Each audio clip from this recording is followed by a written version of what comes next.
மனது எவ்வாறு கடப்பது அப்படின்ற விதம் தான் நமக்கு தெரியல. பொருளாதார தேவை,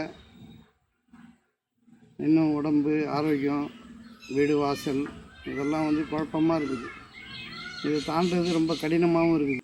கடமையை செய் பலனை எதிர்பார்க்குன்ற மாதிரி மனநிலைக்கு வந்துட்டால் மனவெளியை கடந்துடலாம். வேலைகளில் உயர்வு தாழ்வு பார்த்துக்கிட்டு வருமானத்தை வச்சு கணக்கு போட்டுக்கிட்டு நம்ம தாழ்ச்சியாக இருக்கிறோம், நம்ம உயர்ந்து இருக்கிறோம் அப்படின்ற ஒரு மனக்கற்பனை தான் பிரச்சனைகளுக்கு காரணமே தவிர யாராலும் திருப்தி பண்ணவே முடியாது. இந்த நிலையில் சமாதானம் அப்படின்றது இருக்கிறது போதும், கிடைச்சது இவ்வளோ தான், அப்படி தான் வாழ வேண்டிய கட்டாயத்தில் இருக்கிறோம். உதவியை எதிர்பார்த்துட்டு இருக்கிற வரைக்கும் குழப்பம்தான். மனவெளி தான் வேலை செய்யும்.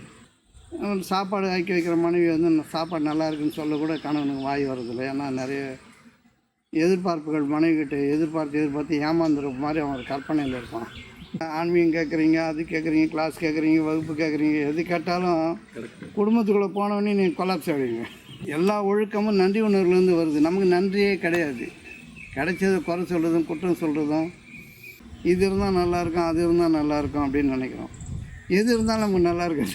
இருக்கிறது நல்லா இருக்குன்னு சொன்னால் தானே இது இருந்தால் நல்லாயிருக்கும், அது இருந்தால் நல்லா இருக்குன்றதுக்காக என்னங்கன்னும் போது எனக்கு பக்கன்னு எதையும் அப்படியே இந்த பக்கம் பிடிக்கிற மாதிரியே இருக்கும். இல்லை குடும்பத்தில் ஏன் சண்டை வருது அப்படின்னு பார்த்தா நம்ம இன்னொருத்தர்கிட்ட எதையாவது எதிர்பார்த்து நம்ம பண்ணுறோம். எக்ஸ்பெக்டேஷன், எதிர்பார்ப்பு. எதை கொடுத்தா சுகமாக இருக்குமோ அதை கொடுக்கறது இல்லை. எதை கேட்டால் சுகமாக இருக்குமோ அதை கேட்கறது இல்லை. எதை கேட்டால் ஒருத்தன் கடுப்பாக வேணால் அதை கேட்கறது. எதிர்பார்ப்புகள் இருக்கிற வரை மனம் அமைதி பெறாது. பிறர் மீது ஒழுக்கங்களை திணிக்கும் வரை மனம் அமைதி பெறாது. எல்லாம் குதூகலமாக சொர்க்கத்தில் வாழ்ந்துனுங்கிறான் நீ உதவி காட்டணும் செய்கிறதுக்கு. பரஸ்பரம் உதவிகளை முனைந்து செய்யணும், ஏவக்கூடாது. கடைசி வரைக்கும் லாபம் அப்படின்னு நீங்கள் வந்துட்டீங்கன்னா ஒரு மனநிலைக்கு உங்கள் மனம் உங்களுக்குள்ளே நிற்கும். உங்களுடைய அறிவும் திறமையும் இன்னொருத்தருக்கு பயன்படணும், அவ்வளோதான் வாழ்க்கை.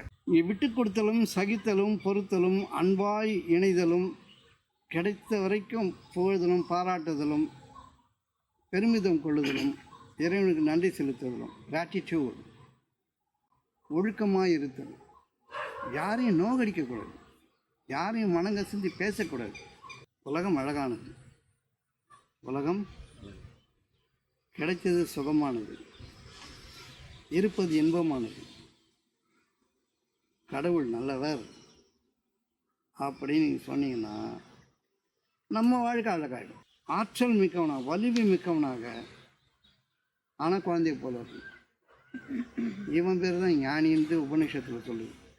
எது வேணுமோ அதை விரும்பணும். காதலிக்கும் போது எல்லா குறைகளையும் பொறுத்துக்கிட்டீங்கல்ல, அதை கண்டினியூ பண்ண வேண்டியதானே. இன்றைய சிந்தனை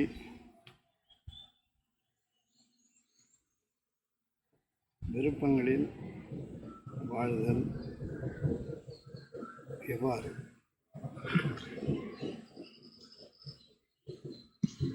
இரண்டாவது கேள்வி, இன்றைய நொடிப்பொழுதில் நிகழ்காலத்தில் வாழ்வது எவ்வாறு. மூன்றாவது கேள்வி, எல்லா நிகழ்வுகளும் மனவெடிவில் தான் நடக்கிறது, அதை தாண்டி என்ன இருக்கிறது. நான்காவது கேள்வி, சக்தியை நேர்வழியில் செலுத்தும் போது நல்லது நடக்கிறது,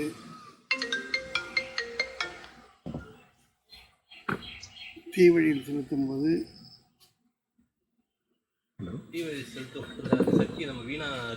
சக்தியை வீணாக்குகிறோம். அப்படியே லைன்ல இருங்க. இதை எவ்வாறு தடுத்துக்கொள்வது. எல்லா கேள்வியும் மனவெளியில் தான் நடக்குது. மனம்தான் ஒரு பெரிய பிரச்சனையாக இருக்குது. மனம் ஒரு ஒட்டுண்ணி மாதிரி இருக்குது. யாரையாவது நம்பி வாழ்ந்துகிட்டே இருக்குது. பக்கத்தில் இருக்கவங்க, சொந்த பந்தம், நண்பர்கள், குடும்பம், இது ஒருத்தரை நம்பி வாழற மாதிரி இருக்கிறதுனால பிரச்சனைகள் தொடர்ந்து இருந்துக்கிட்டே இருக்கும். மனவெளியில் அமைதியை காண்றதுன்றது சாதாரண விஷயம் இல்லை. மனம் ஒரு லெவலில் நிற்கிறது இல்லை, ஒரு நிலையில் நிற்கிறது கிடையாது. இது நிறைய வகுப்பில் நம்ம பேசியிருக்கிறோம். எல்லாமே மனதை கடப்பதில் இருக்கிறது. மனது எவ்வாறு கடப்பது அப்படின்ற வித்தை தான் நமக்கு தெரியல. மனத்துக்கண் மாசில நாதல் அணைக்கிற நாகல நீரை பெற. மனசில் எப்படி மாசு இல்லாமல் ஆகிவிடுவது அப்படின்னு பார்த்தா நிறைய விஷயங்கள். பொருளாதார தேவை, இன்னும் உடம்பு ஆரோக்கியம், வீடு வாசல், இதெல்லாம் வந்து குழப்பமாக இருக்குது. இதை தாண்டது ரொம்ப கடினமாகவும் இருக்குது. வேலை வாய்ப்பும் அப்படி இல்லை. எந்த இடத்துக்கு வேலைக்கு போனாலும் அவங்களுடைய அதிகாரம் துஷ்பிரயோகம், அவங்க வேலை வாங்கிறது பிடிக்கல. கடமையை கரெக்டாக செய்தாலும் சரியாக செய்தாலும் திட்டுறாங்க. பிரச்சனைகள் வந்து ஓய போகிறதில்ல. இன்னாதம் உலகம் சர்வம் லோகம் துக்கமயம் அப்படி தான் சொல்லியிருக்காங்க. நம்ம பார்க்குற பார்வை வந்து கடமையை செய் பலனை எதிர்பார்க்குன்ற மாதிரி மனநிலைக்கு வந்துட்டால் மனவெளியை கடந்துடலாம். கடமையை செய்கிறோன்னு சொன்னால் உங்களுக்கு ஏற்பட்ட கடமைகளை சரியாக செய்யணும். அதாவது ஒரு அதிகாரியாக பெரிய இடத்துல ஒரு ஆட்சியாளராக அல்லது பெரும் பதவிகளில் இருக்கிறதும் பெரிய மரியாதைக்குரியது நம்ம நினைக்கிறோம். ஒரு குப்பாடுறது, பெருக்கிறது, ஸ்கேவஞ்சர்ஸ், அது தாழ்வு நிலையில் இருக்கிறோன்னு நினைக்கிறோம். அப்படி இல்லை. அவ்வாறு கடவுளுடைய கணிப்பில் அவ்வாறு இல்லை. எல்லா வேலையும் ஒரே வேலை தான். இறைவன் அவனுடைய விரும்புகிற வழியில் ஒரு மனிதர்களை அமைக்கிறான்.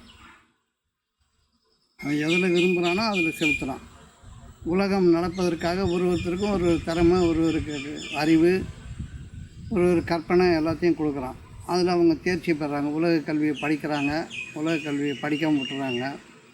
உலக கல்வியை படித்தவர்கள் பெரிய பதவின்னு நினச்சிட்டு போகிறாங்க. அவங்களும் அங்கே போய் அடிமை வேலை தான் செய்கிறாங்க, தொண்டு வழியம் தான் பார்க்குறாங்க. இவங்களும் அடிமை வேலை தான் செய்கிறாங்க. யாருக்கும் அதிகாரம் என்பது ஒரு கட்டுப்பட்ட நிலையில் தான் இருக்குது. எல்லாருடைய அதிகாரமும் யாருக்கும் கட்டுப்பட்டதாக தான் இருக்குது. உயர்ந்த பதவிகள் இருந்தாலும் கட்டுப்பாடுகள் இருந்துக்கிட்டு தான் இருக்குது. உலக நன்மைக்காக சட்டத்திட்டங்கள் வகுக்கப்பட்டிருக்குது. இப்படி தான் வேலை செய்யணும், இப்படி தான் இருக்கணும் போது நாம் அடிமைகளாக தான் இருக்கிறோம். அதாவது செய்ய வேண்டிய வேலையை சரியாக செய்யணும், அவ்வளோதான். இதில் வந்து நல்ல வருமானம், நல்ல வீடு வாசல், நல்ல சம்பளம் கிடைக்கிறவங்க மேலே இருக்கிறதா நினச்சிக்கிறாங்க. கொஞ்சம் குறைவாக இருக்கிறவங்க நம்ம தாழ்வாக இருக்கிறவங்க மனநிலையில் நினச்சிக்கிறாங்க. இதனால் வந்து பற்றாக்குறை தான் பாவம். பத்தலைன்றதுனால தான் தப்பாக எல்லாம் செய்கிறது. அளவுக்கு மீறி ஆசைப்படுறது, வாழ நினைக்கிறது, இதெல்லாம் அந்த உலகத்தில் வந்து முடியும். இல்லைன்னா இந்த இத்தினோண்டு சாப்பாடு, சின்ன துணிமணி, ஒரு குடிசை, இதில் வாழறதுக்கு இவ்வளோ பெரிய படைப்பு எதுக்கு? அப்போ மனவெளியில் வந்து படைக்கப்பட்ட நாம் வந்து எந்த வேலை செய்தாலும் வேலைகளில் உயர்வு தாழ்வு பார்த்துக்கிட்டு வருமானத்தை வச்சு கணக்கு போட்டுக்கிட்டு நம்ம தாழ்ச்சியாக இருக்கிறோம், நம்ம உயர்ந்து இருக்கிறோம் அப்படின்ற ஒரு மனக்கற்பனை தான் வந்து பிரச்சனைகளுக்கு காரணமே தவிர நிஜமான பிரச்சனைன்றது நமக்கு கிடையாது. உண்மையாகவே பிரச்சனைன்றது கிடையாது. ஒரு வாழ்க்கைன்னு இருந்தால் போராட்டங்கள் இருக்குதுன்னு சொன்னால் போராடி பெறணும் அப்படின்னு சொல்கிறது வந்து நீங்கள் வந்து முனைந்து பெறணும். அறிவை பயன்படுத்தி உழைத்து சமரசம் செய்து சமாதானம் செய்து. ஏன்னா எல்லாருக்கும் ஒரு தேவை இருக்குது, எல்லாருக்கும் ஒரு மனசு இருக்குது. யார் மனசையும் யாரோடும் ஒத்து போகாது. கணவன் மணியாக இருந்தாலும் ஒத்து போகாது. ஏன்னா தனித்தனி தேவைகள் இருக்குது, தனித்தனி உணர்வு நிலைகள் இருக்குது. ஒருத்தருடைய உடம்பையோ மனசையோ யாராலும் திருப்தி பண்ணவே முடியாது.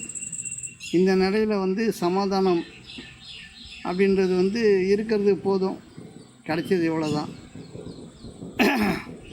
அப்படி தான் வாழ வேண்டிய கட்டாயத்தில் இருக்கிறோம்.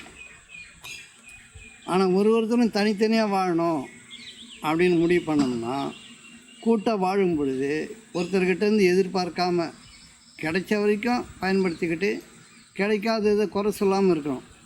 இப்போ கணவன் மனைவியாக இருக்கிறோம் அப்படின்னு சொன்னால் ஒரு தேவை இருக்குது. அந்த தேவையை வந்து மனைவி வந்து கணவன்கிட்ட கேட்பாங்க. இது இயல்பான ஒரு பண்பாடாக இங்கே இருக்குது. சில குடும்பங்களில் கணவன் மனைவி வேலைக்கு போவாங்க, சில குடும்பங்களில் கணவன் மட்டும் வேலைக்கு போவார். அப்போ அந்த கணவனை சார்ந்து வாழுற வாழ்க்கை ஒரு பெண்ணுக்கு இருக்கிறதுனால வந்து அவங்க அமைதி அடைய மாட்டாங்க. சர்வகாலமாக காலையில் எழுந்தோடனே அடுப்பை தைக்கணும், வீடு பெருக்கணும், துணி துவைக்கணும், சாப்பாடாக்கணும், குழந்தைங்கள ரெடி பண்ணணும், ஸ்கூலுக்கு அனுப்பணும், புருஷனுக்கு தேவையானதை செய்யணும், ஷூவை துடைச்சி கொடுக்கணும், இப்படி தான் பழகியிருக்கிறாங்க வீட்டு பெண்மணிகள். அதனால் அவங்க வந்து துன்பமாக உணர்வாங்க, சுதந்திரமாக இருக்க மாட்டாங்க. நீங்கள் கொடுக்குற சின்ன சின்ன நகை, ஒரு சினிமா, இதெல்லாம் வந்து அவங்கள சுகப்படுத்துன்றது வந்து எந்த நிலையிலும் சுகப்படுத்தாது. இதுக்கு பத்தாதிக்கு நிறைய குடும்ப உறுப்பினர்களுடைய சண்டை, அவங்களுடைய குத்தி காட்டல், வம்பு, இது மாதிரிலாம் வந்து குடும்பத்தில் குழப்பம் இருக்கிறதுனால அந்த மனைவிக்கிட்ட கணவன் வந்து எந்த விதமான நினச்ச செயல்படுத்திக்க முடியாது. இப்போ வேலைக்கு போகிறவங்க 2 பேரும் கணவன் மனைவி வேலைக்கு போனாலும் அதே பிரச்சனை தான். ஒருத்தருக்கு ஒருத்தர் உதவியாக இருக்க முடியாது. உதவியை எதிர்பார்த்துட்டு இருக்கிற வரைக்கும் குழப்பம்தான், மனவெளி தான் வேலை செய்யும். என்ன தான் நீங்கள் ஆறுதலாக நடந்துக்கிட்டாலும் ஒரு பெண்ணையோ ஆணையோ யாரையும் சமாதானம் பண்ணவே முடியாதுன்றது தான் நிஜம். பொறுமையாக இருங்க அப்படின்னு சொல்லிடலாம், யாராலையும் பொறுமையாக இருக்க முடியாது. ஏன்னா உடம்பு ஒத்துழைக்கணும். தூக்கம் வரும், 5 மணி நேரம் எழுந்து வேலை செய்ய அப்படின்னா எப்படி முடியும்? ஒரு மணி நேரம் படுத்துருந்தால் பரவாயில்ல. அது வேறு இந்த பெண்களுக்கு வந்து இந்த மாத தொந்தரவு வேறு பெரிய தொந்தரவு. அது இல்லாமல் எல்லாருடைய மன தொந்தரவும் பெரிய தொந்தரவு. கட்டுப்பாடுகள் நிறைய இருக்கிற மாதிரி ஒரு வாழ்க்கை, மனம் தாண்டவே இல்லை. அதனால் சுதந்திரமான வாழ்க்கை என்பது நமக்கு இல்லாமல் இருக்கிறதுனால தான் மனவெளியை கடக்க முடியல. எல்லா நிகழ்வுகளும் மனவெளியே நடக்குது. சாதாரணமாக வாழற வாழ்க்கையை நம்மளால் கடந்து போக முடியலன்றது தான் நிஜமாக இருக்குது. இயல்பாக ஒரு சாதாரணமாக நல்ல பேச்சு, சாப்பாடு ஆக்கி வைக்கிற மனைவி வந்து சாப்பாடு நல்லா இருக்குன்னு சொல்லக்கூட கணவனுக்கு வாய் வர்றதில்லை. ஏன்னா நிறைய எதிர்பார்ப்புகள் மனைவிக்கிட்ட எதிர்பார்த்து ஏமாந்துற மாதிரி அவன் ஒரு கற்பனையில் இருப்பான். நம்ம இந்த பொம்பளைக்கிட்ட எதோ எதிர்பார்த்த ஒன்றும் கிடைக்கல அப்படின்னு கற்பனை இருக்கணும். நல்ல சாப்பாடு ஆக்கி வச்சா கூட நல்லா இருக்குன்னு சொல்ல மாட்டான். ஒரு ட்ரெஸ்ஸு போட்டு வந்து நல்லா இருக்குங்களான்னு கேட்டால் அப்படி பார்த்துட்டு நல்லா இருக்குது சாதாரணமாக மோஞ்சி திருப்பிட்டு போகிற குடும்பங்கள் தான் அதிகம். அப்புறம் போதும் உனக்கு இது நல்லா தான் இருக்கும், நீ எதையோ போட்டு தெரியுன்னு சொல்லி உதாசீனப்படுத்துகிற குடும்பங்களும் இருக்கும். கணவன் மனைவி புரிஞ்சுக்கிறதே பெரிய விஷயம். 2 பேரும் சேர்ந்து வாழ்றதுன்றது வந்து குதிரை கொம்பாக இருக்குது. மனதளவில் எல்லோரும் ஒரு போராட்டம் தான். நல்லா பேச்சே இருப்பாங்க, திடீர்னு சண்டை வந்துடும். எதுக்கு சண்டை வருதுன்னு அவங்களுக்கும் தெரியாது. என்னென்னா யாரையும் ஆறுதல் படுத்த முடியலன்றது தான் இங்கே பிரச்சனை. யாராலையும் ஆறுதல் படுத்த முடியாது. சூழ்நிலை வந்து உட்காருங்க, சூழ்நிலை வந்து நமக்கு சரியாக அமையலை. ஏதோ ஒரு நினப்பில் கல்யாணம் பண்ணிக்கிட்டோம்.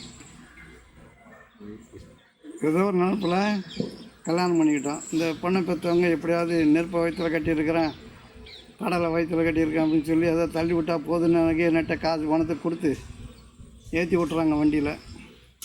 இவங்களும் வாங்கிட்டு வந்துடுறாங்க. என்ன ஏதுன்னு ஒன்றுங்க ஒரு கர்மமும் புரியாத நிலையில் ஒரு 20, 18, 19 வயசில் கல்யாணம் பண்ணி வச்சுறேன்.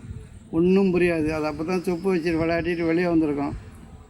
அதுக்கிட்ட ஒரு குடும்பத்தை கொடுத்தோன்னே அந்த ஆண்களுடைய அந்த புதிய பரிமாணத்தை பார்க்குறதே பெரிய விஷயம். அதே மாதிரி ஆண்களுக்கு பெண்கள் பெரிய விஷயம். ஆரம்பத்தில் ஏதோ சின்னதாக சுகமாக இருக்கிற மாதிரி தெரியும், அப்புறம் பார்த்தா வெறும் போராட்டம் தான். இப்போ மனவெளியை நீங்கள் எப்படி கிடப்பீங்க? ஆன்மீகம் கேட்குறீங்க, அது கேட்குறீங்க, கிளாஸ் கேட்குறீங்க, வகுப்பு கேட்குறீங்க, எது கேட்டாலும் குடும்பத்துக்குள்ளே போனோடனே நீங்கள் கொலாப்ஸ் ஆகிடுவீங்க. என்ன பேசினாலும் புரியாது.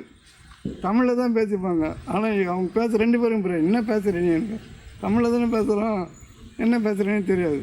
ஏன் சண்டை வருதுன்னா ஒருத்தர்கிட்ட ஒரு தேவையை நம்ம வந்து எதிர்பார்க்குறோம். நீ இப்படி செய்யணும், இப்படி நடக்கணும், இப்படி பேசணும், இப்படி பார்க்கணும். ஒழுக்க கட்டுப்பாடுகள். இந்த ஒழுக்க கட்டுப்பாடுகள் வந்து பெரிய தண்டனை, எல்லாருக்குமே தண்டனை. இப்போ பெண்களுக்கு நம்ம விதிக்கிற கட்டுப்பாடு ஒரு பக்கம் பெரிய தண்டனையாக இருக்கும் அவங்களுக்கு. எங்கள் அம்மா வீட்டுக்கு போயிட்டு வரேன்னு சொல்கிறதுக்கே ரொம்ப கஷ்டப்பட்டு சொல்லுவாங்க, போயிட்டு வரலான்னு இருக்கிறீங்கன்னு. இப்போ ஒரு பார்வையில் எல்லாம் நெஞ்சு உடஞ்சி போய் கண்ணில் கண்ணீரை வச்சுக்கிட்டு அப்படியே தவிக்கிற குடும்பம் நிறைய பார்த்துருக்கோம்.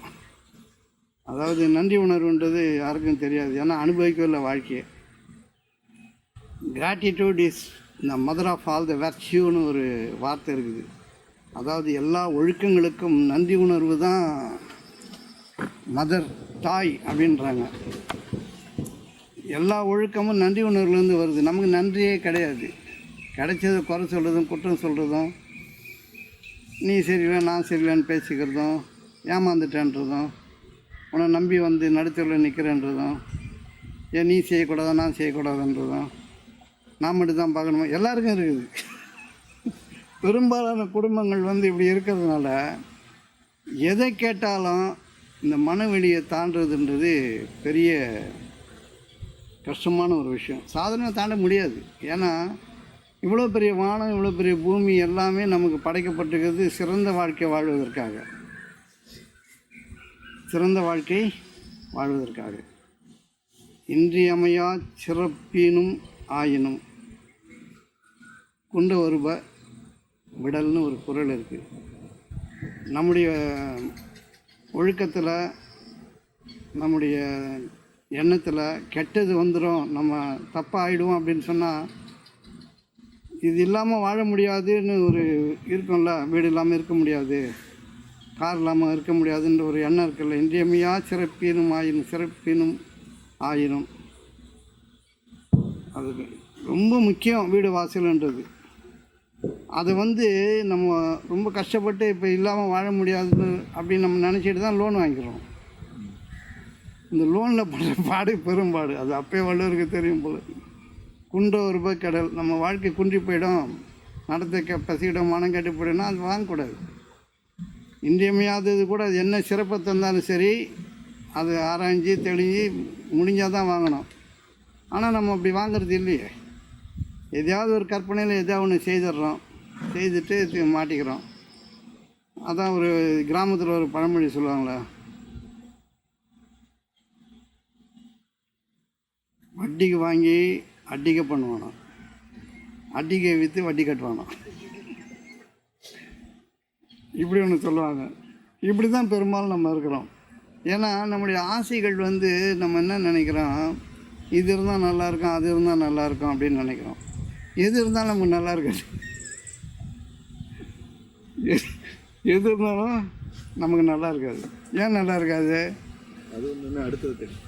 இல்லை, இருக்கிறதே நல்லா இல்லைன்னும் போது இருக்கிறது நல்லா இருக்குன்னு சொன்னால் தானே இது இருந்தால் நல்லாயிருக்கும், அது இருந்தால் நல்லா இருக்குன்றதுக்கு அடிப்படை தெரியும். இருக்கிறது நல்லா இருக்கான்னு பார்க்க தெரியல. இருக்கிறதே குழப்பமாக இருக்குது. பார்த்து பழகின மூஞ்சி பார்க்கவே பிடிக்கல. வர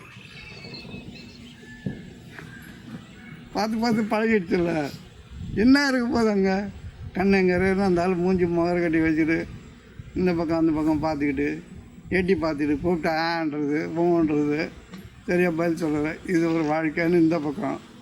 இவன் என்ன சொன்னாலும் கேட்க மாட்டா, எதுக்கெடுத்தாலும் தேடி தூக்கிட்டு வர சண்டை போகிறதுக்கு. வாயை திறந்தாலே வெடிகுண்டு வீத்துற மாதிரி இருக்குதுன்னு அந்த பக்கம் ஒரு பயம். எங்கேருந்து மனவெளியே கிடக்கிறது? மனவெளி கிடக்க முடியுமா? அது பார்த்தாலும் ஆஃபீஸில் பிரச்சனை, வேலை செய்கிற இடத்துல பிரச்சனை, நண்பர்கிட்ட பிரச்சனை, சொந்தக்காரங்கிட்ட பிரச்சனை. எவனாவது என்ன மாப்பிள்ளை எப்படி இருக்கிற அப்படின்னு யார்கிட்ட கூட்டுவான். நல்லா இருக்கேன் நான், இன்னும் மட்டும் நல்லா தான் இருப்ப நீ அப்படின்றான். ஏன் நல்லா இருக்க மாட்டேன்னு கேட்பான். எப்படி இருக்கேன்னு கேட்டு, ஏன் நீ நல்லா இருக்க மாட்டேன்னு என்ன அர்த்தம்ப்பா? ஊருக்குடி கெடுக்கிறோன்னு அர்த்தம். இப்படி இருக்குந்துட்டு இந்த வாழ்க்கையை வாழணும்னு சொன்னால் நம்ம தான் சாகிறோம். வாழறோமா சாகிறோமான்னு பார்த்தா செல்ஃப் சூசைடு தான் டெய்லி. கொஞ்சம் கொஞ்சமாக அவங்க மறைக்கணும். இப்படி வந்துடுங்க. கொஞ்சம் கொஞ்சமாக எப்படி சாகிறது அப்படின்னு நமக்கு நல்லா தெரியும். கொஞ்சம் கொஞ்சமாக சாகலாம். நிம்மதியாக மட்டும் இருந்துடக்கூடாதுன்றது கங்கனை கட்டிட்டு வேலை செய்கிறது. நிம்மதியாக உருளனா பாரு, அவன் வரல இன்றைக்கி அவனுக்கு தூங்க விட்றனா பாருன்னு முதல்ல முடிவு கட்டி இருக்காங்க. 10 மணிக்கு தான் 10-11 மணிக்கு வேலைலாம் முடிச்சுட்டு படுக்க போகும்போது தான் ஆரம்பிப்பாங்க. என்னங்கன்னும் போது எனக்கு பக்கன்னு எதையும் அப்படியே இந்த பக்கம் பிடிக்கிற மாதிரியே இருக்கும். என்னங்க அந்த ஒரு வார்த்தை போதும், 2 பேரும் தனித்தனியாக ஆகிடுவாங்க. எதை கேட்டாலும் பிரச்சனைன்னு சொன்னால் இந்த மனம் வந்து அவ்வளோ கசடு இருக்குது. காரணம் என்னன்னு சொல்கிறதுக்காக இவ்வளோ விஷயம் சொல்கிறேன். ஏன் இதெல்லாம் நடக்குது? என்னங்கன்றதுக்குள்ளே உங்களுக்கு என்ன உயிராக போகுது? அப்படின்னு சொல்கிறதுக்குள்ளே அவங்க வந்து டென்ஷன் ஆகி உன்கிட்ட பேசுகிறது ஒன்று தான், மாட்டுக்கிட்ட போய் நிற்குது. உதாரணம்லாம் பயங்கரமாக வரும், சண்டை ஆகிடும். சண்டை ஆன பிறகு சமரசம் ஆகிறது ரொம்ப நாளாகும். காலையில் ஒரு 12-1 மணி வரைக்கும் சண்டை போடுவாங்க. முடிஞ்சால் 3 மணி வரைக்கும் இழுப்பாங்க. அப்புறம் 3 மணிக்கு முடியாமல் தூங்கிடுவாங்க.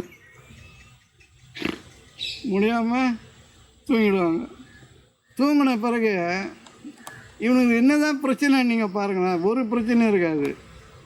நமக்கு என்ன தான் பிரச்சனைன்னு பார்த்தா, ஒரு கட்டுப்பாடு ஒழுக்கம்லாம் நம்ம தேவையை வந்து இன்னொருத்தர் மேலே எழுதுறது. நீ 4 மணிக்கெலாம் எழுந்துக்கோ, முன் தூங்கி பின் அழுவாள், பின் தூங்கி முன் அழுவாள் பெண்ணுக்கு ஒரு சட்டம் எழுதிடும். பின் தூங்கி முன் அழுவாள், நைட்டு 3 மணிக்கு தூங்கி காலையில் 4 மணிலாம் எழுந்துடணும். எப்படி சட்டம், பின் தூங்கி முன் அழுவாள் பெண் அப்படின்னு ஒரு சட்டம் வச்சுப்பான். இவங்க என்ன பண்ணுறாங்க, உத்தியோகம் புருஷ லட்சணம் அப்படின்னு போட்டுருவோம். உத்தியோகம் பார்க்குறது தான் ஆணுக்கு அழகுன்னு. அவன் உத்தியோகம் பார்க்குறதுக்குள்ளே பாதி உயிர் போயிடும். வெந்து வீணாக போய் வீட்டுக்கு வருவான். வந்தவொடனே வாசலே உருன்னு புளின்னு இந்த மாதிரி நின்னா என்ன ஆகுறது. இப்போ தான் அதுக்கு ஒரு டெக்னிக் கண்டுபிடிச்சிடுறாங்க. முதல்ல இந்த இவர் சுந்தருக்கு தான் கண்டுபிடிச்சது. வீட்டிலேருந்தே வேலை செய்யலாம், நிஜமாக நடந்தது.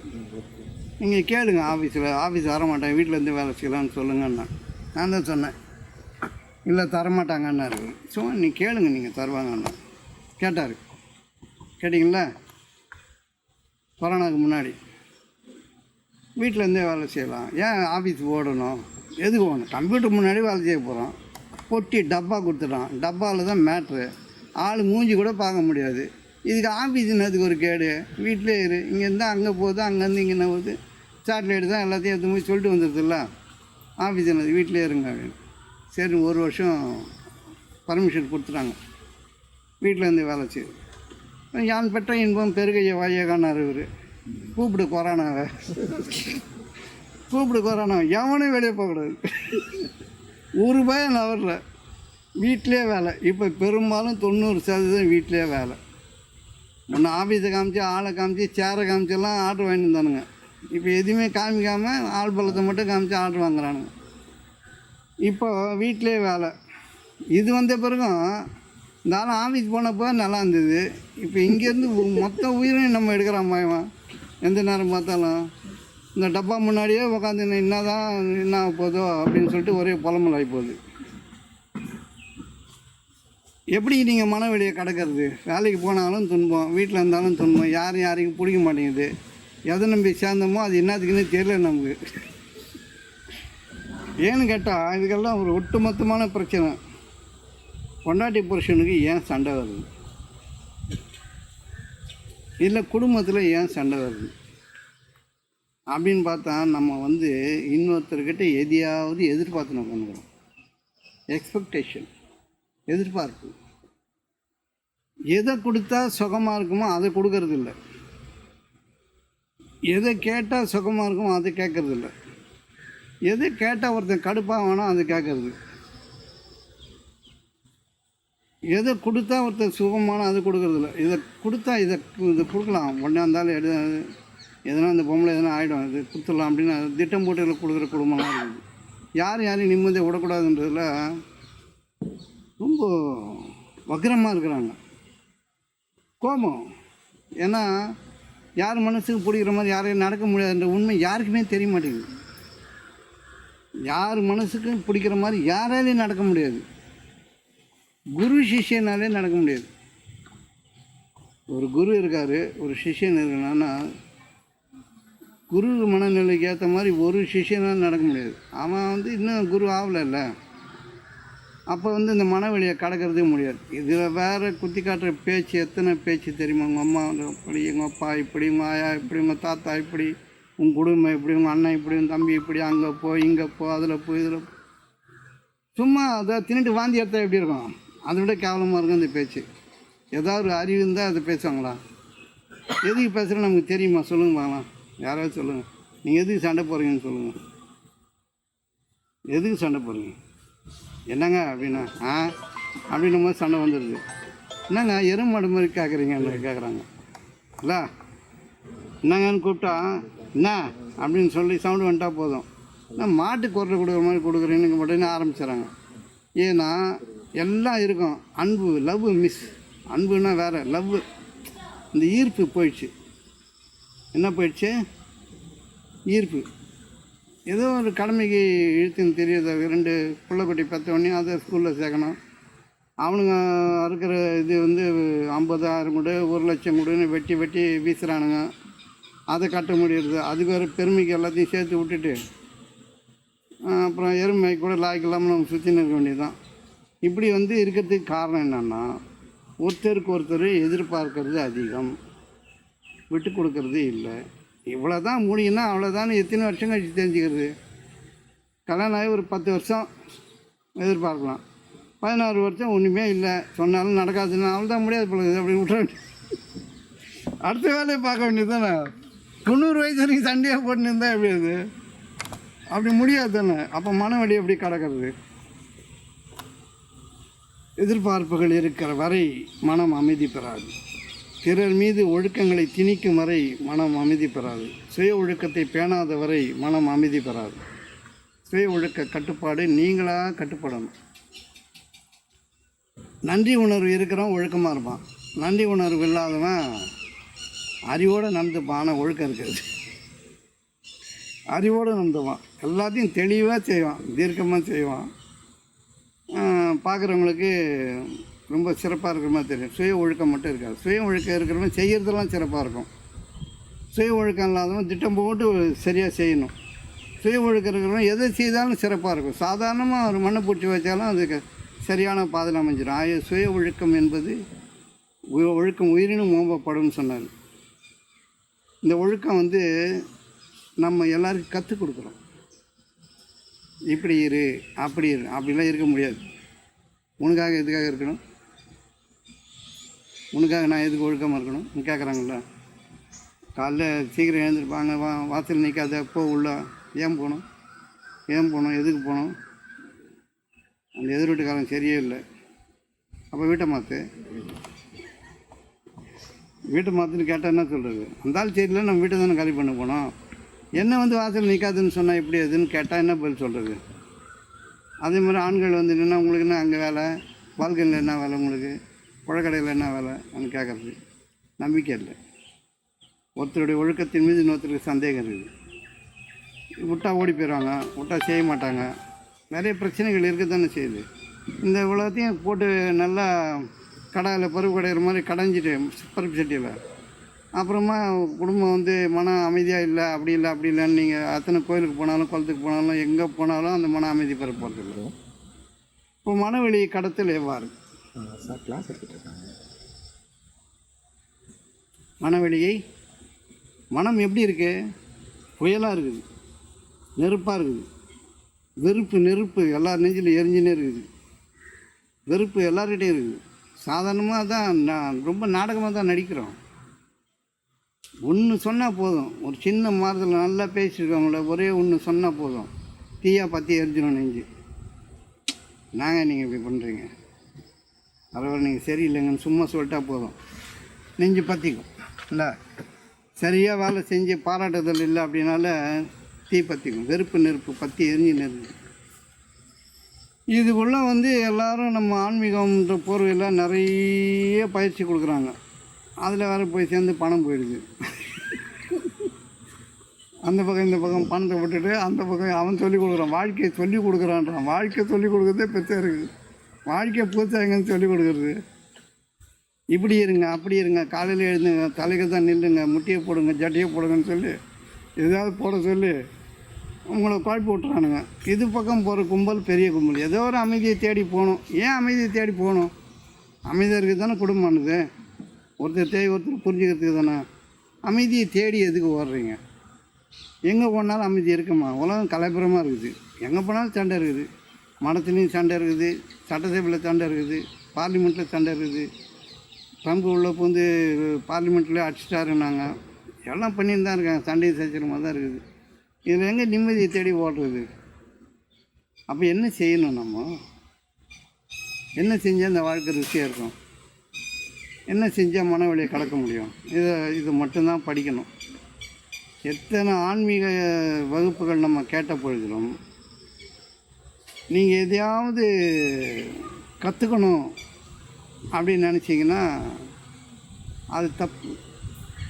எதையுமே கற்றுக்க முடியாது, எதையுமே கற்றுக்க முடியாது. நம்ம கற்றுக்கிட்டு விடணும், விட்டுட்டா நம்ம நிம்மதியாக இருக்கலாம். எதெல்லாம் கற்றுக்கிட்டோமோ அதெல்லாம் விட்டுடணும். நம்ம நிறைய எதை கற்று வச்சுருக்கோம், நல்லது கற்று வச்சுருக்கோம்.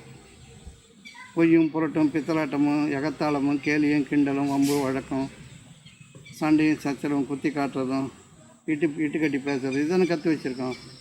இதுதான் விடணும். இதை விடுங்கன்னு சொன்னால் கோபமாக வரும் எல்லாருக்கும். நீ விடு, முதல்ல நீ விடு, அப்புறம் நான் விட்றேன். முதல்ல நீ நிறுத்து, நான் நிறுத்துகிறேன்.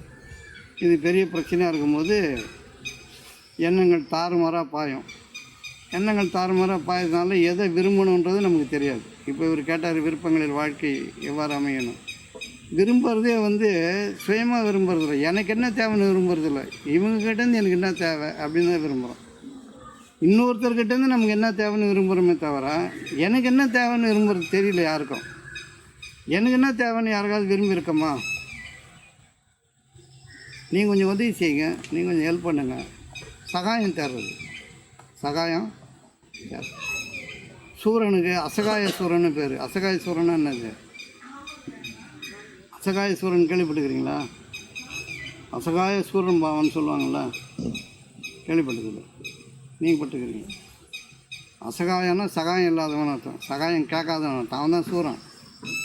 பெரிய சூரன் யாருன்னா, வாழ தெரிஞ்சவன் யாருன்னா எவங்கிட்டையும் உதவி கேட்காதவன், எவங்கிட்டையும் எந்த உதவியும் கேட்காம வாழ தெரியணும். என்ன உனக்கு தெரியுமோ, உன் அறிவுக்கு என்ன புலப்படுதோ, எதன் மீது ஏவப்பட்டாயோ அந்த காரியத்தை செய்தால் போதும். எதுக்கு உதவி தேடணும்? உதவிகள் தானாக அமையணும், உதவிகள் தானாக அமையணும். ஒருத்தர்கிட்ட நம்ம ஒரு தேவை இருக்குன்னா அது தானாக அமைகிற வரைக்கும் பொறுமையாக தான் இருக்கணும். போய் வாய்த்தாதுன்னு கேட்கக்கூடாது, சும்மா தான் இருக்கணும். அவங்க எத்தனை பிரச்சனை இருக்கிறாங்கன்னு யாருக்கு தெரியும்? ஒருத்தன் மலையளவு சொந்த நிற்கிறான், மனெல்லாம் அப்படி நெருப்பாக எரிஞ்சுன்னு இருக்குது, வேதனை விம்மலும் அழுகியுமா இருக்குது. என்ன பண்ண தெரியும், ஒரே குழப்பத்தில் இருக்கிறான். எல்லாம் குதூகலமாக சொர்க்கத்தில் வாழ்ந்துன்னுக்கிறான். நீங்கள் உதவி காட்டணும் செய்கிறதுக்கு. அவன் பிரச்சனையே, அவனுடைய பாவமே பெரிய சுமையாக அவன் சுமந்துட்டு இருக்கும்போது நீங்கள் போய் உதவி கேட்டிங்கன்னா எவன் செய்வான்? உதவி கேட்குறது கூட சில நேரத்தில் அதிகாரமாக கட்டுறது, அதுதான் பிரச்சனை காரணம். இப்போ மனவெளியை கடக்கிறதுன்றது நம்ம யாருக்கிட்டையும் எந்த சகாயத்தையும் எதிர்பார்க்காமல் இருந்தால் நல்லது. நம்ம வச்சுருக்கிற கட்டுப்பாடு தான் பெரிய இம்சை. நம்ம வச்சுருக்கிற கட்டுப்பாடு தான் நம்ம சொல்லிக் கொடுக்குற விஷயங்கள் இருக்க. இதை செய்யணும், நீ அதை செய்யணும், நீ அப்படி செய்யணும், இப்படி செய்யணும்னு ஒருத்தரை ஏவவே முடியாது. செய்தால் லாபம். இந்த அறிவு வந்துட்டால சண்டை வராது. காலையில் எழுந்து சாப்பாடு ஆகணும், அவங்க முடியாமல் படுத்தா நம்ம போய் ஆக்கலாம்ல, நமக்கு தான் முடியாது. அப்புறம் அவங்களுக்கு முடியாது தானே. அப்போ ஆக்க முடியலன்னா ஆக்கலை. அதான் இப்போல்லாம் நிறைய வசதி வாய்ப்பெல்லாம் இருக்குது, ஸ்விக்கி முக்கியெல்லாம் இருக்குது, போட்டு சாப்பிட்டு போக வேண்டியதான் இல்லை. செய்தே ஆகணும், நீ தான் செய்யணும் அப்படின்னா எப்படி முடியும்? அந்த அம்மாவுக்கு என்ன பிரச்சனையோ, எவ்வளோ கஷ்டம் இருக்குதோ அதெல்லாம் யாரும் சிந்திக்கிறதில்ல. இப்போ இந்த கட்டுப்பாடு முடியுதோ முடியலையோ, நீ உங்கள் கடமையை செய்யன்றது முடியாத காரியம். முடிந்தால் தான் கடமை செய்ய முடியும், இல்லைன்னா முடிகிறவங்க கடமையை செய்யணும். கடமையை செஞ்சணுன்றதுக்காக முடியாதவங்களாம் செய்யறது எப்படி முடியும்? நோயாளிலாம் முடியுமா? எவ்வளோ கஷ்டமான விஷயம். இந்த மாதிரி இந்த வாழ்க்கையை சோறாக்கி குழம்பு வச்சு, வீடு பெருக்கு, வாசல் பெருக்கு, வீட்டை துவைச்சு, வாசலை துவைச்சு, துணி துவைச்சு, அப்புறம் பிரச்சனைகளை அழைச்சி ஆராய்ச்சி பார்த்தோன்னா நம்ம வாழவே இல்லை. வெறும் மாடை, செக்கு மாடை தான் செஞ்சுன்னுக்கிறோம். ஒரு நிமிஷம் நிம்மதியாக நம்ம சந்தோஷம் வந்தோம்னு பார்த்தா அது இல்லை. அப்புறம் பார்த்தா நம்ம ஒரு ஆணுக்கு பெண் கட்டுப்பாடு வைக்கிறது, பெண்ணுக்கு ஆண் கட்டுப்பாடு வைக்கிறது. இந்த கட்டுப்பாடு ஒன்று போதும். சரிப்பா, முடிஞ்சது செய்ப்பா, எது செய்யலைன்னா ஒரு உப்புமா செய், பரவாயில்ல அப்படின்னு சொல்கிறதுக்கு நமக்கு மனம் வருதில்ல. அவங்க சரி நீங்கள் கொஞ்சம் ரெஸ்ட் எடுங்க, நான் பார்த்துக்கிறேன்னு சொல்கிறதுக்கு அவங்களால முடியாது. பரஸ்பரம் உதவிகளை முனைந்து செய்யணும், உதவிகளை முனைந்து செய்யணும், ஏவக்கூடாது. ஏவுறது கேவலமான ஒரு விஷயம், அது தப்பு. அது அவங்களா செஞ்சால் நல்லது. நம்மளா செஞ்சால் நல்லது. நம்மளை ஏவுனா தான் கடுப்பாயிடும். இப்போ காலையில் எழுந்து இந்த பெட்டை மடித்து வைக்கிறதுக்குள்ளே பெரும் பாடு. சுத்தம் பண்ணுறது இல்லை. வீட்டை வந்து பெட்ரூம் சுத்தம் பண்ணி ஹாலை சுத்தம் பண்ணுறதே ரொம்ப பெரிய விஷயமா இருக்குது. ஏன்னா யாருக்கும் சத்து கிடையாது உடம்புல, யாருக்கும் சத்து கிடையாது உடம்புல. எழுந்துக்கும் போதே உடம்பு ஒரு மாதிரியாக மயக்கமாக சோர்வாக தள்ளுற மாதிரி, வாந்தி வர மாதிரி, கொமட்டுற மாதிரி, முதுகு வலி, இடுப்பு வலி, கை வலி, கால் வலின்னு இப்படி இருந்தால் எப்படி நகர்த்துறதுலேயும் தெரியாது. இதில் வேறு பசங்க மா பா அப்படின்னு பஸ்ஸு மாதிரி ஆர்னடிச்சுன்னு இருக்கும். அது செய் இதை செய். ஒரு வேலை வாங்கி பாருங்கள் உங்கள் பசங்களை, ஒன்றும் ஒரு வேலை செய்யாது, எந்த வேலையும் செய்யாது. அப்புறம் கஷ்டப்பட்டு செஞ்சால் ஏதோ தப்பாக செய்து வச்சிடும். அதுக்கு வேறு சண்டை போடணும். இப்போ இந்த குடும்பத்தை வந்து நடத்துகிறதே வந்து பெரிய ராஜாங்கத்தையே நடத்திடலாம் பொழுது இந்த 2 பேர் 4 பேர் இருக்கிற குடும்பத்தை நடத்த முடியாது. எதுக்கு குடும்பம் கொடுத்தாங்க?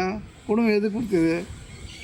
பரஸ்பரம் ஒருத்தருக்கு ஒருத்தர் எப்படி விட்டு கொடுக்கறது, ஒருத்தர் சுமை எப்படி ஒருத்தர் சுமக்கிறது, ஒருத்தருக்கு ஒருத்தர் எப்படி உதவியாக வாழறது, அன்பில் எப்படி முழிப்பது, இதை அறிந்து கொள்வதற்காக தான் குடும்பம் கொடுக்கப்பட்டுச்சு. குடும்பம் வந்தவனே கூட்டி சேராச்சுனேன். குரங்கு மரத்தில் ஏறி உட்காந்துக்கிட்டு ஆணையிட்டு கொண்டு இருந்தால் எவ்வாறு அழகு வரும்? ஆணையிட்டுறது தான் பெரிய வேலையாக போச்சு. சாப்பாடு போடும்போது சாப்பாடு ஆக்கி வைக்கிறதே பெரிய பிரச்சனை. சும்மா சாதாரணமாக எடுத்துப்போம். ஆக்கி வச்சுட்டு அது வேறு பரிமாறணும். பரிமாறும்போது உப்பு கொஞ்சம் ஜாஸ்தியாக போச்சு, ஏதோ ஒன்று ஜாஸ்தியாக போச்சுன்னா அதுக்கு வந்து பார்க்குற பார்வையே உயிர் போகிற மாதிரி பார்க்குறவங்க இருக்கிறாங்க. சரி, அவர் பார்த்துட்டாருன்றதுக்காக இவங்க சொல்ல இவங்க உயிர் போயிடும். உப்பு அதிகமாக இருக்குது, உப்பு தானே அதிகமாக இருக்குது, கஷ்டமாக வச்சுக்கிறேன் சாப்பிடுன்னு எப்படியோ ஒன்று சொல்லுவாங்க. இந்த சண்டையை மீண்டு வர்றதே பெரிய கஷ்டமாக இருக்கும்போது நம்ம எப்படி வந்து இந்த உலக வாழ்க்கையே சுகமாக வாழறது? எவன் குடும்பம் யார் குடும்பத்தை எடுத்துக்கிட்டாலும் பெரும்பாலும் சண்டை தான் இருக்குது. ஒருத்தருடைய ஆசையை ஒருத்தருடைய விருப்பத்தை தீர்த்து வைக்க முடியாது, யாராலையும் தீர்த்து வைக்க முடியாது. ஏன்னா எதிர்பார்ப்புகள் வந்து இன்னொருத்தர் சார்ந்து இருக்கும்போது, ஒரு குறிப்பாக ஒரு பெண்ணையும் ஆணையும் சார்ந்து இருக்கும்போது, தாயோ தந்தையை சார்ந்து இருக்கும்போது உங்களுடைய எந்த ஒரு ஆசையும் நிறைவேறவே வாய்ப்பு இல்லை, நிறைவேறதுக்கான வாய்ப்பு எங்கேயுமே இல்லை. அதனால் என்ன பண்ண, கடைசி வரைக்கும் லாபம், கடைசி வரைக்கும் லாபம் அப்படின்னு நீங்கள் வந்துட்டீங்கன்னா ஒரு மனநிலைக்கு உங்கள் மனம் உங்களுக்குள்ளே நிற்கும். செய்த வரைக்கும் லாபம், பெருக்கின வரைக்கும் லாபம், துவைச்ச வரைக்கும் லாபம். சரி கரை சரி இருந்த வரைக்கும் ரைட்டு ஓகே. கரை இது எப்படி ஆஃபீஸ் போட்டு போகிறது? சரி வேறு சட்டை போட்டுன்னு போ, இல்லை ஒரு கடையில் போய் ஒரு சட்டை வாங்கி போட்டுன்னு போ. கரையெல்லாம் என்ன பண்ண முடியும்? கரை வந்துடுச்சு. இப்போ கடைசி வரைக்கும் லாபம்னு வாழற வாழ்க்கை தான் குடும்பத்தில் விட்டு கொடுக்குற வாழ்க்கை தான் வாழ்க்கையாமே தவிர, கட்டுப்பாடுகளும் சட்டத்திட்டங்களும் அதிகாரங்களும் துஷ்பிரயோகங்களும், நீ அதை செய்யலை, நீ அப்படி பண்ணலை, நீ இப்படி பண்ணலன்னு சொன்னீங்கன்னா உங்கள் குடும்பம் குட்டிச்சவர் தான். எப்படி அப்படி அதிகாரம் பண்ண முடியும் நீங்கள் சொல்லுங்கள்? எல்லாருக்கும் உடம்பு இருக்குல்ல, எல்லாருக்கும் மனசு இருக்குல்ல, எல்லாருக்கும் வலி இருக்குல்ல, எல்லாருக்கும் இயலாமல் இருக்குல்ல, எல்லாருக்கும் தெரிஞ்ச வரைக்கும் தானே செய்வாங்க, தெரிஞ்ச வரைக்கும் தானே செய்ய முடியும். அவங்க அறிவுக்கு எது எட்டுதாக தானே செய்வாங்க, அறிவுக்கு அப்பாற்பட்டது எப்படி செய்வாங்க? ஏன் இது வந்து நமக்கு புரியவே மாட்டேங்குது? சாதாரணமாக நம்ம வந்து ஆரம்பிக்கிற பிரச்சனை உப்பு செப்பு இல்லாத பிரச்சனை தான். நம்ம வீட்டு பிரச்சனை சோறு ஆக தெரியுதோ ஆக தெரியலையோ, அப்போ கல்யாணத்துக்கு முன்னாடியே சோறு ஆக்கி போட்டு சாப்பிட பார்த்து ஆக்க சொல்லி உட்காந்து இந்த உனக்கு சமைக்க தெரியுமா, உனக்கு சமைக்க தெரியுமான்னு ஒரு ஆம்பளை சமைக்கணும், பொம்பளை சமைக்கணும், நிறைய எக்ஸாம் வைக்கணும். ஏங்க நான் சமைக்க முடியலன்னா நீங்கள் சமைக்கணும், உங்களுக்கு சமைக்க தெரியுமான்னு ஒரு 3 நாள் சமைச்சு காட்டுங்க, எங்கள் வீட்டில் இருந்து வேலை செய்யுங்கன்னு ஒரு ஆம்பளை சொல்லணும். கல்யாணத்துக்கு முன்னாடி சொல்லணும், சமைச்சு போடுங்க, நீங்களும் சமைச்சு போடுங்க, நீங்கள் துணி துவைச்சி காட்டுங்க, நானும் துணி துவைச்சி காட்டுறேன், நீங்கள் வீடை பெருக்குங்க, நானும் வீடை பெருக்கிறேன் இப்படின்னு சொல்லி ஒரு 3 நாள் பரஸ்பரம் மாற்றி மாற்றி ஒருத்தருக்கு ஒருத்தர் என்ன திறமையில் இருக்காங்க தெரிஞ்சுக்கிட்டாது கல்யாணம் பண்ணலாம்ல. கால் நல்லா இருக்குதா, கை நல்லா இருக்குதா, மூக்கு முன்னாடி நிற்குதா, நாக்கு 4 முழம் நீட்டி இருக்குதா, இதெல்லாமும் போய் பொண்ணு பார்க்க. இதெல்லாம் மூக்கு மொழியமாக வச்சுக்கிட்டு எவ்வளோ நேரம் வாழறது? மூக்கு மொழி ஒரு நேரம் கீழே கொஞ்சம் நசுக்கி போய் இதை பார்த்து கல்யாணம் பண்ணி வந்துட்டு இழுத்துன்னு தெரியல அவங்க வாழ்க்கையை.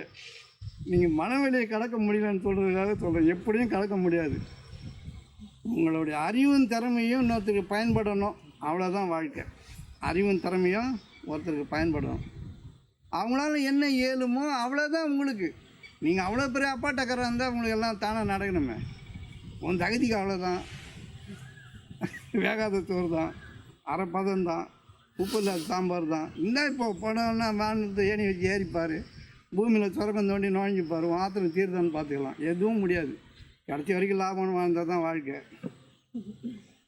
நம்ம வச்சுக்கிற கொள்கை கோட்பாடெல்லாம் பயங்கரம் தான். எப்படி தான் நீங்கள் இந்த வாழ்க்கையை நேர்கொள்ள போகிறீர்கள்? எப்படி சந்திக்க முடியும்? யார் மூஞ்சி யாரும் பார்க்க பிடிக்கலன்னா என்ன பண்ணுறது சொல்லுங்கள்? காலைல ஒரு கணவன் முகத்தை பார்த்தா ஒரு மனைவிக்கு புன்சிரிப்பு வரணும்.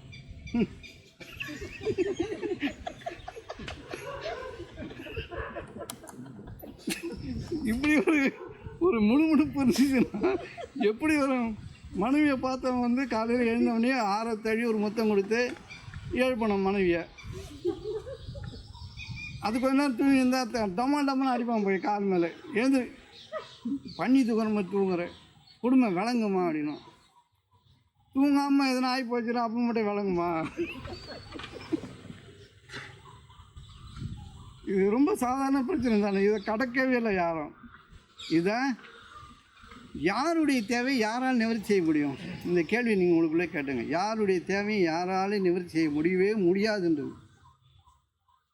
இங்கே விட்டு கொடுத்தலும் சகித்தலும் பொறுத்தலும் அன்பாய் இணைதலும் கிடைத்த வரைக்கும் புகழ்தலும் பாராட்டுதலும் பெருமிதம் கொள்ளுதலும் இறைவனுக்கு நன்றி செலுத்துதலும் கிராட்டிடியூட், ஒழுக்கமாக இருத்தல், யாரையும் நோகடிக்கக்கூடாது, யாரையும் மனங்கசிந்து பேசக்கூடாது. நீயே எப்படி இருக்கணும், உன் குடும்பம் எப்படி இருக்கணும். அது எவ்வளோ பெரிய பாவம் தெரியுமா? அவங்க குடும்பம் எப்படி வந்துட்டு போகுது, உனக்கு என்ன வந்தது?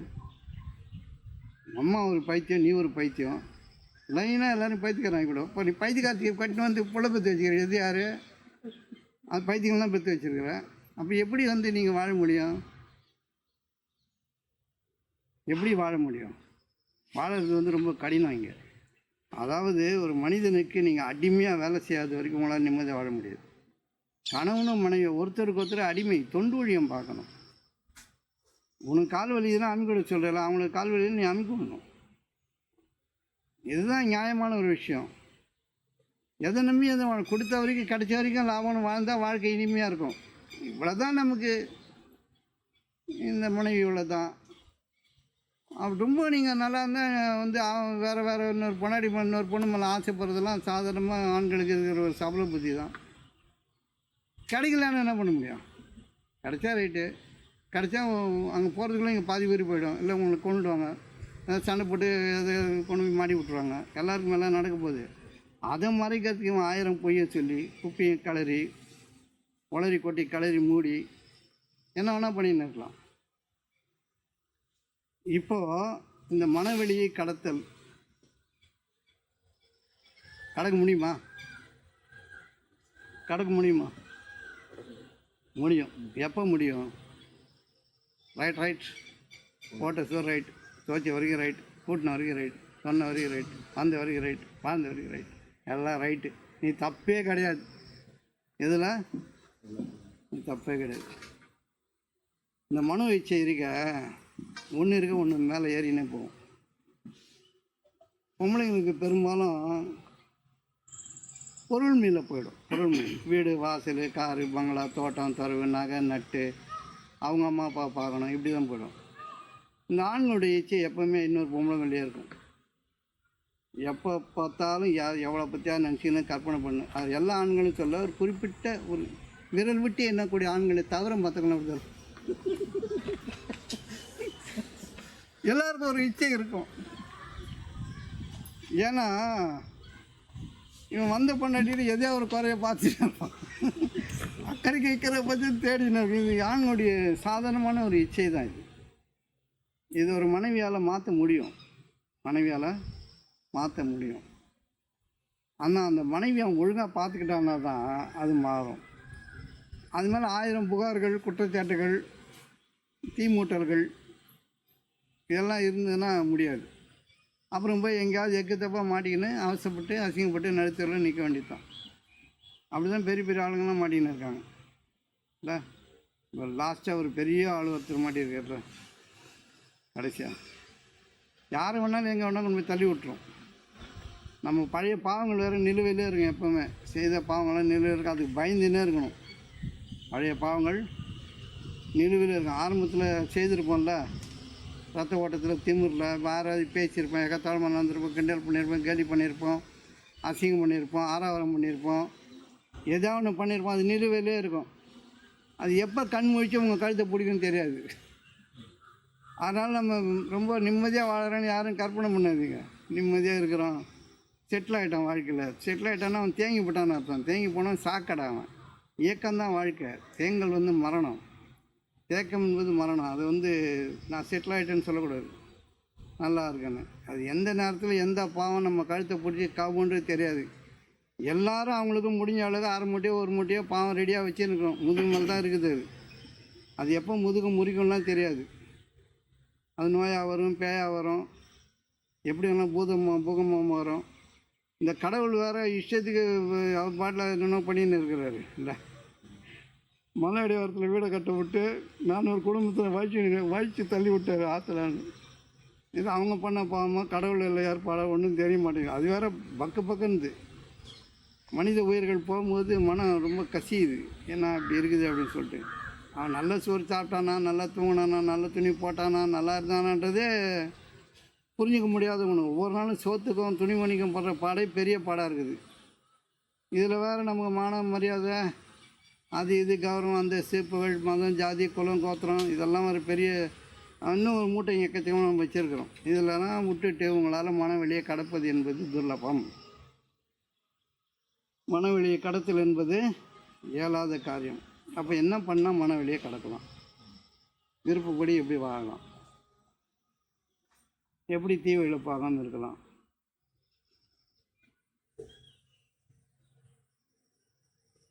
உலகம் அழகானது, உலகம் கிடைச்சது சுகமானது, இருப்பது இன்பமானது, கடவுள் நல்லவர் அப்படின்னு நீங்கள் சொன்னீங்கன்னா நம்ம வாழ்க்கை அழகாயிடும்.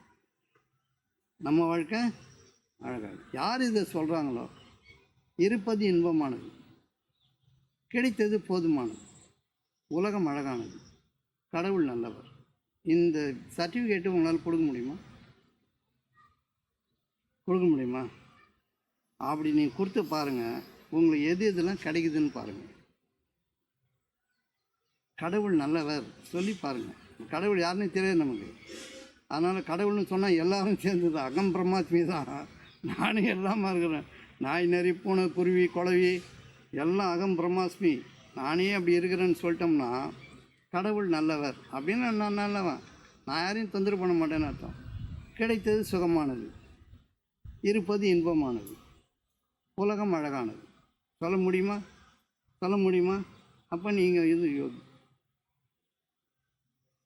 நம்ம வந்து ஒரு காரியம், அதாவது சிந்திச்சுக்கிட்டே இருந்தால் சொல்லுவாங்க, உபநிஷத்தில் வருது, சிந்தனை செய்து கொண்டே இருக்கிறவன் முனிவனாம். ஒரு காரியத்தை சிறப்பாக செய்கிறவன் யோகி, இது ரிஷியான். ஒரு காரியத்தை மட்டும் சிறப்பாக செய்வான், அவன் தான் ரிஷி. குழந்தைய போல் ரொம்ப பலசாலியாக நினச்சா பூமியை பற்றி விட்டுற பலம் இருக்கணும். பூமியை புரட்டி போகிற பலம் இருக்கணும். ரொம்ப பலசாலியாக, ஆற்றல் மிக்கவனாக, வலிமை மிக்கவனாக, ஆனால் குழந்தைய போல இருக்கும். இவன் பேர் தான் ஞானின்னு உபநிஷத்தில் சொல்லுது. யார் பேர் ஞானி? குழந்தையை போல உள்ளம் படைத்தவன். ஆனால் ஆற்றலை பார்த்தா வானத்துக்கு பூமிக்காக நிறைஞ்சிருக்கணும். ஆகன்னு சொன்னால் ஆகிடும். ஆனால் அவன் குழந்தையை போல இருப்பான். சாதாரணமாக வந்து உலகத்தை வந்து சுகமாகவே வாழ்வான். நடப்பதெல்லாம் இறைவனுடைய செயல்னு பார்த்தோன்னே தெரியும்.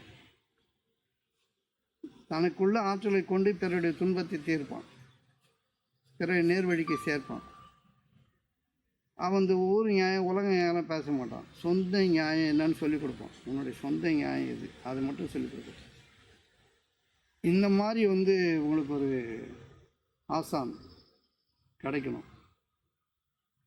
அவங்க வந்து சில நேரத்தில் நியாயமானது சொல்லுவாங்க, பல விஷயத்தை உங்கள்கிட்ட எடுத்துருவாங்க, இதெல்லாம் தேவையில்லை அப்படின்னு.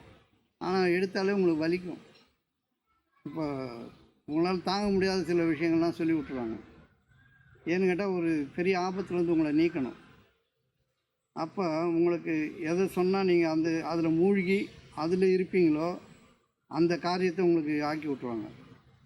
அந்த விஷயத்தை உங்கள்கிட்ட சொல்லிவிட்டு நீங்கள் அதிலேயே இருப்பீங்க. இல்லைன்னா நீங்கள் அடுத்த ஆபத்தை தலையில் சுமப்பீங்க. அந்த ஆபத்து உங்களால் வராமல் இருக்கணும்னா உங்களை ஒரு சோதனையில் ஆழ்த்தி விட்டுருது. இதுதான் உண்மையான ஆசான்கள் குருமார்கள் செய்கிற வேலையாக இருக்குது. இதை புரிஞ்சுக்கிறதே பெரிய கஷ்டம். அந்த மோசமானவன்றான். என்னால் ஒன்றுமே தெரியல, பேச தெரியல, இப்படியா கேட்பாரு, இப்படியா செய்வாங்கன்னு சொல்லுவாங்க. அந்த சோதனையை உங்களுக்கு அந்த நேரத்தில் கொடுக்கலன்னா நீங்கள் மிகப்பெரும் துன்பத்துக்கு ஆளாடுவீங்க. இது அறிந்தவர்கள் மட்டும்தான் செய்ய முடியும். இப்போ அந்த மாதிரி நல்லடியார்கள் கூட்டத்தை நீங்கள் தேடணும். அப்போது கிடைச்ச வரைக்கும் லாபம்னு வாழ்ந்தால் உலக வாழ்க்கை வாழ்ந்துடலாம்.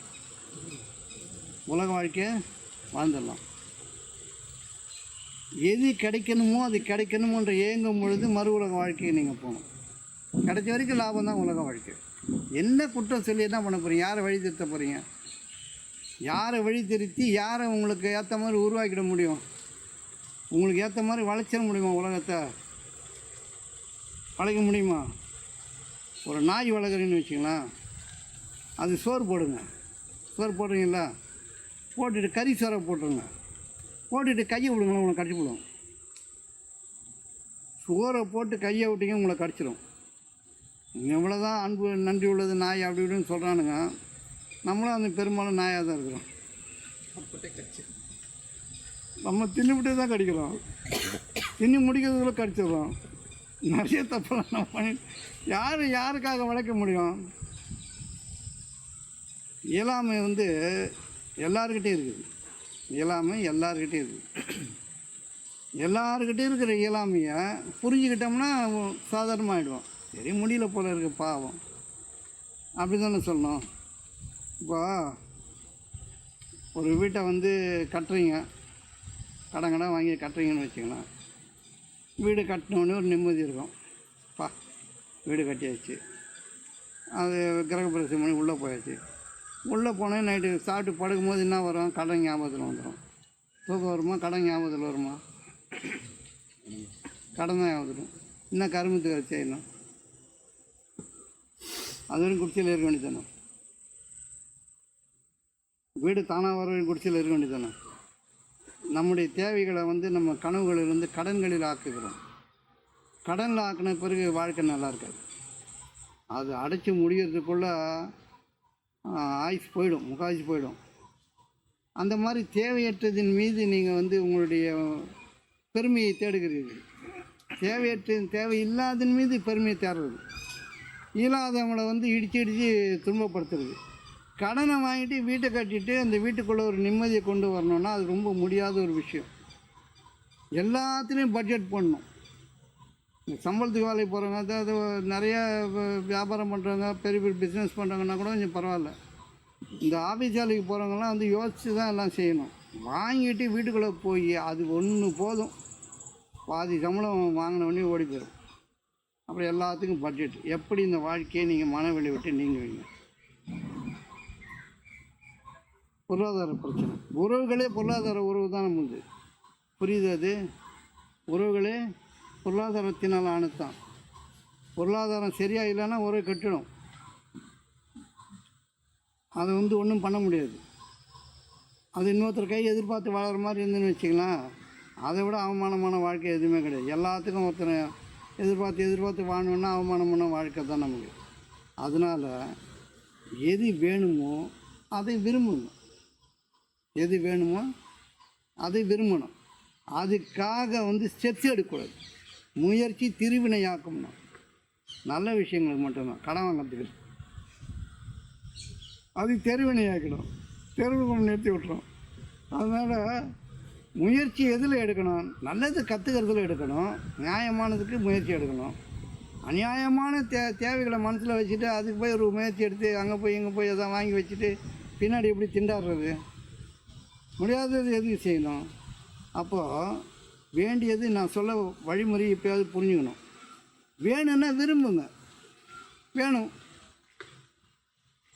இல்லை எதையும் எதிர்பார்க்காம இருந்தீங்கன்னா வேண்டுறது தானாகவே வரும்.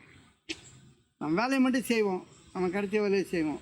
அதுவே வந்து நம்ம கையில் உட்கார நாள் ஒன்று இருக்குது, அதுவே வரும். நம்ம அனுபவிக்கிறதுக்கான எல்லா விஷயம் நம்மளை தேடி வரும். இதுதான் நம்முடைய வரம். இது ஞாபகம் வச்சுங்க. நீங்கள் வாழணுன்னா உங்கள் வாழ்க்கைக்கு தேவையானதெல்லாம் உங்களுக்கு தானாக வந்து அமையணும். எந்த முயற்சியும் கிடையாது, நினப்பில் தான் வாழணும், வேலையை செய்யணும். எதன் மீது நீங்கள் ரொம்ப கீழ்த்தரமான வேலை செய்கிறீங்க, மேல்தரமான வேலை செய்கிறீங்க, நம்முடைய கற்பனை தான் அது. கடவுள் எல்லாத்துக்கும் ஒரே மாதிரி தான் வெயில், ஒரே மாதிரி தான் மழை, ஒரே மாதிரி தான் சாப்பாடு, ஒரே மாதிரி தான் செரிமானம். என்ன அவன் டேபிள் மேலே சாப்பிடுவான், நீங்கள் தரையில் உட்காந்து சாப்பிடுவீங்க. அவன் பெட்டில் படுப்பான், நீங்கள் பாயில் படுப்பீங்க. அவன் வீட்டுக்குள்ளே கக்கூஸ் போவான், நீங்கள் வெளியே போய் படுவீங்க. ரெண்டும் ஒரே விஷயந்தான். இதில் எந்த குறையும் கடவுள் உங்களுக்கு வைக்கல. இல்லை, எந்த குறையும் யாருக்கும் வைக்கலை. இல்லை, இந்த கொஞ்சோண்டு பணம் இருக்கிறதுனால நம்ம பெரிய ஆளுன்னு நினைக்கிறோம், பணம் இல்லாதவனால அவன் தாழ்வானவன்னு நினச்சிக்கிறான். அப்படிலாம் கிடையாது. கடவுள் எல்லாத்துக்கும் சமமாக தான் வச்சுருக்காரு. இடப்பட்ட காரியங்களை என்ன அறிவு இருக்குதோ, என்ன திறமை இருக்குதோ, இப்போ பாருங்கள், எவ்வளோ தான் சொல்லிக் கொடுத்தாலும் ஒருத்தர் மண்டலில் ஏறலன்னு வச்சுங்க, என்ன பண்ணுறது? எவ்வளோ தான் சொல்லிக் கொடுத்தாலும் புரியாதவனை என்ன பண்ணுறது? அவனுக்கு எது புரியுதோ அதில் விட்டுற வேண்டியதுதான். புரிஞ்சவனுக்கு அந்த வேலையை கொடுக்க வேண்டியதான். புரிஞ்சவன் அந்த வேலையை செய்துட்டு போகிறான், புரியாதவன் அவனுக்கு தெரிஞ்ச வேலையை செய்கிறான். சமாதானம் தானே தேவை. இப்போ இந்த பெருமை, கௌரவம், அந்தஸ்து, புகழெல்லாம் நம்மளாக இட்டுக்கட்டி வச்சுக்கிறது வெறுப்பு, செருப்புக்கு சமமானதெல்லாம் நம்ம வந்து கௌரவமாக வச்சுருக்கிறோம். மனிதாபிமானம் தானே முக்கியம். அது எங்கே இருக்குது? இப்போ பெருமையும் உங்களுடைய அருமையும் இன்னொருத்துக்கு தெரியணும். என்ன அவசியம்? உங்கள் பெருமை இன்னொருத்துக்கு தெரிஞ்சாலும் தெரியாமல் போனாண்ணா என்ன கேடு வந்து சேர்ந்தது? உங்களுடைய பெருமையை பறைச்சாட்டுறதுக்கு என்ன கேடு? அதில் என்ன லாபம் இருக்குது? அதெல்லாம் இல்லை. அதனால் நீங்கள் மனவெளியை கடக்கவே முடியாது. இதெல்லாம் இருக்கிற வரைக்கும் மனசை தாண்டவே முடியாது. இது போத வரைக்கும் நிறைய பேர் நிறைய இன்னும் அதை பண்ணுறேன் இதை பண்ணுறேன்னு சொல்லி உங்களை வழி நடத்துகிறாங்க. நான் அப்படிலாம் வழி நடத்துறதில்ல. வந்தால் எதுனா பேச்சும் வரலன்னா சரி போயிட்டு போங்கன்றோம். வந்தால் பார்த்து வேண்டியதுதான். வரலன்னா நானும் யாராவது ஒருத்தர் 2 பேர் இங்கே வேலை கழிச்சு செய்ய மாட்டாங்களா, அவங்கள பேச்சுன்னு இருக்க வேண்டியதுதான். நம்ம எதை சொல்லிக் கொடுக்க போகிறோம்? வாழ்க்கை சொல்லிக் கொடுக்குறதே பெரிய விஷயம். நம்ம என்ன கற்றுக்கணுன்றதுல முனைப்பாருங்க. எது வேணுமோ அதை விரும்புங்க. விரும்பி வரலன்னா பாவம் நிலுவையில் இருக்குதுன்னு அர்த்தம். விரும்பி வந்தால் சோதனைன்னு அர்த்தம். விரும்பி அது வரலன்னா பாவம் நிலுவையில் இருக்குதுன்னு அர்த்தம். நீங்கள் விரும்புறது வராது. விரும்புறது வந்துடுச்சா, வந்தவொடனே அது சோதனை. அது வந்த அன்றைக்கே தலையில் ஏறி உக்காந்துடும் பிரச்சனை. நீங்கள் விரும்புறது மட்டும் உங்களுக்கு கிடைக்கட்டுமா? விரும்புறது கிடைக்கட்டுமா? இந்த ப்ரப்போஸ் பண்ணுறாங்களா லவ்வர்ஸ், நான் உன்னை காதலிக்கிறேன், நீ என்னை காதலிக்கிறாயா, இப்படி ப்ரப்போஸ் பண்ணிக்கிறாங்கள. காதலிக்கிறேன் வந்து ஐ லவ் யூன்னு சொல்கிறதே ஒரு கெட்ட பழக்கம் இல்லை. இது எதுக்கு சொல்லணும்? பார்த்தா தான் தெரிஞ்சு போகுதுல்ல, பிடிச்சிருக்குது ஐ லவ் யூ. அந்த ஐ லவ் யூ சொல்கிற அன்றைக்கி வரைக்கும், அந்த கண்ணால் கண்ணு பேசுகிற வரைக்கும் அவங்க வந்து காந்த புலம் அவங்களுக்கு ஒரே ஈர்ப்பாக இருக்கும். அவங்க வந்து ஐ லவ் யூ சொல்லி முடித்த உடனே சண்டை தான். முடித்த உடனே அவங்களுக்கு வரக்கூடிய சண்டை பாருங்க, என்ன இந்த ட்ரெஸ்ஸு உனக்கு நல்லா இல்லைன்னுவான். அது வரைக்கும் அது கீழே துணி போட்டுருந்தாலும் சூப்பராக இருக்குதுணும். அன்றைக்கி ஆரம்பிக்கிற சண்டை வாழ்நாள் சண்டை ஆகிடும். ஏன்னா அவங்க வந்து எதுக்கு காதலிக்கிறாங்கன்னா ஒன்றும் தெரில. காதலிக்கும் போது எல்லா குறைகளையும் பொறுத்து கட்டிக்கல, அதை கண்டினியூ பண்ண வேண்டியதுதானே. காதலிக்கும் போது மொத்த குறையும் பொறுத்துக்கிட்டு தானே காதலிக்கிறோம். பல் விளக்குனாலும் சரி, வாய் நார்னாலும் சரி, எல்லாம் ரைட்டு ஓகே, அதெல்லாம் ஒன்றும் இல்லை, அதெல்லாம் ஒன்றும் இல்லை, அதெல்லாம் ஒன்றும் இல்லை, சரி சரி சரி சரின்னு போகிறோமே. வாழ்நாள் முழுதும் இழுத்துன்னு போக வேண்டியதுதானே. அதே மாதிரி அந்த ஒப்புதல் கிடைச்ச உடனே, அங்கீகாரம் கிடைச்ச உடனே வந்துடும் சட்டத்திட்டம். நீ இதை கட்டிக்கோ, நீ அதை போடு, நான் ப்ரெசன்ட் பண்ணுறது தான் நீ போடணும், நீ பச்சை புடவை கட்டின்னு தான் வரணும், மஞ்சள் தாவணி கட்டின்னு தான் வரணும். ஏன் வரலன்னா நீ வெறும் தாவணியும் புடவையுமா காதல் பண்ணியிருந்த கண்டினியூட்டி கிடையாது. அப்புறம் விரிசல் தான் வாழ்க்கை. இப்படி பாருங்கள், விரும்புவதில் வாழ்க்கை இருக்கிறது. வரும், விரும்பினது வரும். நீங்களாக விரும்பணும். இன்னொருத்தர்கிட்ட வந்து இது நீங்கள் அவங்க செய்யணும் அப்படி விரும்பக்கூடாது. எனக்கு வேணும், அது நல்ல விரும்புதல். இவங்க எனக்கு கொடுக்கணும்னு நான் விரும்புகிறேன், அது விரும்புதல் கிடையாது, வெறுப்பேற்றுறது. அது எதுக்கு விரும்பணும்? இன்னொருத்தர் கொடுத்தா கொடுப்பாங்க, கொடுக்குறாங்க கொடுக்க மாட்டாங்க. நீ இவ்வாறு நடக்க வேண்டும் என்று நான் விரும்புகிறேன். ஏன் விரும்புகிற நீ? என் சுதந்திரத்தை நீ எதுக்கு தலையிடுற? உனக்கு என்ன வந்து இப்போ உன் தலையில் புழு மண்டுதா நீண்டுதா? நான் இப்படி நடக்கணும், நீ எதுக்கு விரும்புகிற அப்படின்னு கேட்டால் என்ன பண்ணுவீங்க? நீ இவ்வாறு நடக்க வேண்டும் என்று நான் விரும்புகிறேன். எதுக்கு விரும்புகிற? நான் இவ்வாறு நடக்க வேண்டும் என்று நம்ம விரும்புகிறது தான் விருப்பம். விருப்பம் புரியுதா? விரும்பினது வந்துடுச்சுன்னு வச்சுங்க, நீங்களே தனியாக விரும்புவீங்க. இது வேணும்னு விரும்புங்க, அது எந்த தடையும் இல்லை. வானம் வரைக்கும் விரும்புங்க, வந்துடும். வந்த அன்றைக்கே தெரிஞ்சுங்க, வந்த உடனே உங்களுக்கு பிரச்சனை ஆரம்பிக்குதுன்னு. ஏன்னா நீங்கள் எதை விரும்பினாலும் அதில் 50% நல்லதும் 50% கெட்டதும் இருக்கும். எதை வேணாலும் விரும்புங்க, நெகட்டிவ் அண்ட் பாசிட்டிவ் சமமாக இருக்கும். அப்போ தான் அது ஒரு உருவமாக இருக்கும். அதில் பாதி நல்லது பாதி கெட்டது இருக்கும். நீங்கள் நல்லது மட்டும்தான் நினச்சிருப்பீங்க, அதுக்குள்ளே ஒரு கெட்டது ஒன்று ஒளிஞ்சுன்னு இருக்கும். அதுவும் சேர்ந்து தான் வேலை செய்யும். அதுவும் சேர்ந்து தான் வேலை செய்யும். அதுதான் இந்த காதலிகள் சேரும்போது நல்லதாக நினச்சி சேர்ந்துடும். கெட்ட பகுதியை தலை தூக்கம் பாருங்க, அவங்க அவ்வளோதான் குடும்பம் குடிச்சராயிடும். அதனால் நம்ம எதுக்குமே இப்படி வாழ்க்கையை எப்படி கற்றுக்கிறதுனா, பிறருக்காக வாழ்வது மட்டும்தான் வாழ்க்கை. யாருக்கு? இன்னொருத்தருக்காக நீங்கள் எப்போ வாழுறீங்களோ அது மட்டும்தான் வாழ்க்கை. அவன் தான் வாழ்க்கையை ருசியாக பார்ப்பான். தனக்காக வாழணும், எனக்காக எல்லாம் இவங்க செய்யணும்னு சொல்கிறவன் வந்து துரோகி. அவன் நான் எவ்வாறு உதவுவது? இப்போ வடிவேல் ஒரு படத்தை சொல்கிறேன், யூஸ் பண்ணுங்கடா, எனக்கு எவ்வளோனா யூஸ் பண்ணுங்கன்னு வரல. அந்த மாதிரி நம்மளை வந்து ஒருத்தர் யூஸ் பண்ணுறாங்கன்னா நீங்கள் சந்தோஷப்படுங்க. ஒருத்தருக்காவது உபயோகமாக நான் இருக்கிறேனே, ஒருத்தருக்காவது உபயோகமாக நான் இருக்கிறேன்டா, அவன் யூஸ் பண்ணிக்கிட்டு நல்லது நடக்கட்டும் அப்படி சொல்லலாம்ல. இன்னொருத்தருக்காக வாழ்ந்தால் தான் வாழ்க்கை. அதுதான் நம்ம குழந்தை பிறகுது. ஒரு வயசு வரைக்கும் கல்யாணம் பண்ணி வைக்கிற வரைக்கும் உயிரை விட்டு காப்பாற்றுறோம். அதுக்கப்புறம் நம்ம உயிர் போனாலும் அது வந்து பார்க்காது, அது வேறு விஷயம். நம்ம இன்னொருத்தருக்காக வாழ்வது மட்டும்தான் வாழ்க்கை. இது மட்டும் புரியுங்க. பிறருக்காக வாழும்பொழுது தான் நீங்கள் வாழ்கிறீர்கள். உங்களுக்கு பிறரிடம் நீங்கள் எதை எதிர்பார்த்து வாழ்ந்தாலும் நீங்கள் நிதமும் சாகிறீர்கள். சாகிறவன் டெய்லி சாகிறான். ஏன் அவங்க அப்படி செய்யலை, ஏன் இப்படி பேசணும், எதுக்கு என்ன பேசணும், என்ன எதுக்காக பேசணும், நான் செய்யாமல் இருக்கேன், நான் போகாமல் இருக்கேன், நான் வராமல் இருக்கேன், எல்லா குற்றச்சாட்டையும் நம்மளே போட்டுக்கிறது. பேசினா பேச்சு போகிறாங்க, சொன்ன சொல்லிட்டு போகிறாங்க. அதுதான் நடக்கட்டும். சரி, இருக்கிற வரைக்கும் இருக்கட்டும். பிடிக்கலையே கொஞ்ச நேரம் எங்கேயாவது போய் இருந்துட்டோம்னா வரட்டும். இப்படி விட்டு கொடுக்குற மனப்பான்மை நமக்கு. பிள்ளைங்க போனால் கூட விடமாட்டோம். நம்ம அதுங்களே பிச்சுட்டு போச்சுன்னா தடுக்கவும் முடியாது நம்மளால். அப்போ எப்படி நீங்கள் கட்டுப்பாட்டுக்குள்ளே வாழ்க்கையை சுகமாக பார்க்க முடியும்? ஒருத்தர் கழுத்தில் இருக்கிற கத்தி பக்கத்தில் வச்சுன்னு நீ சுகம் கொடுன்னு எப்படி கொடுப்பாங்க?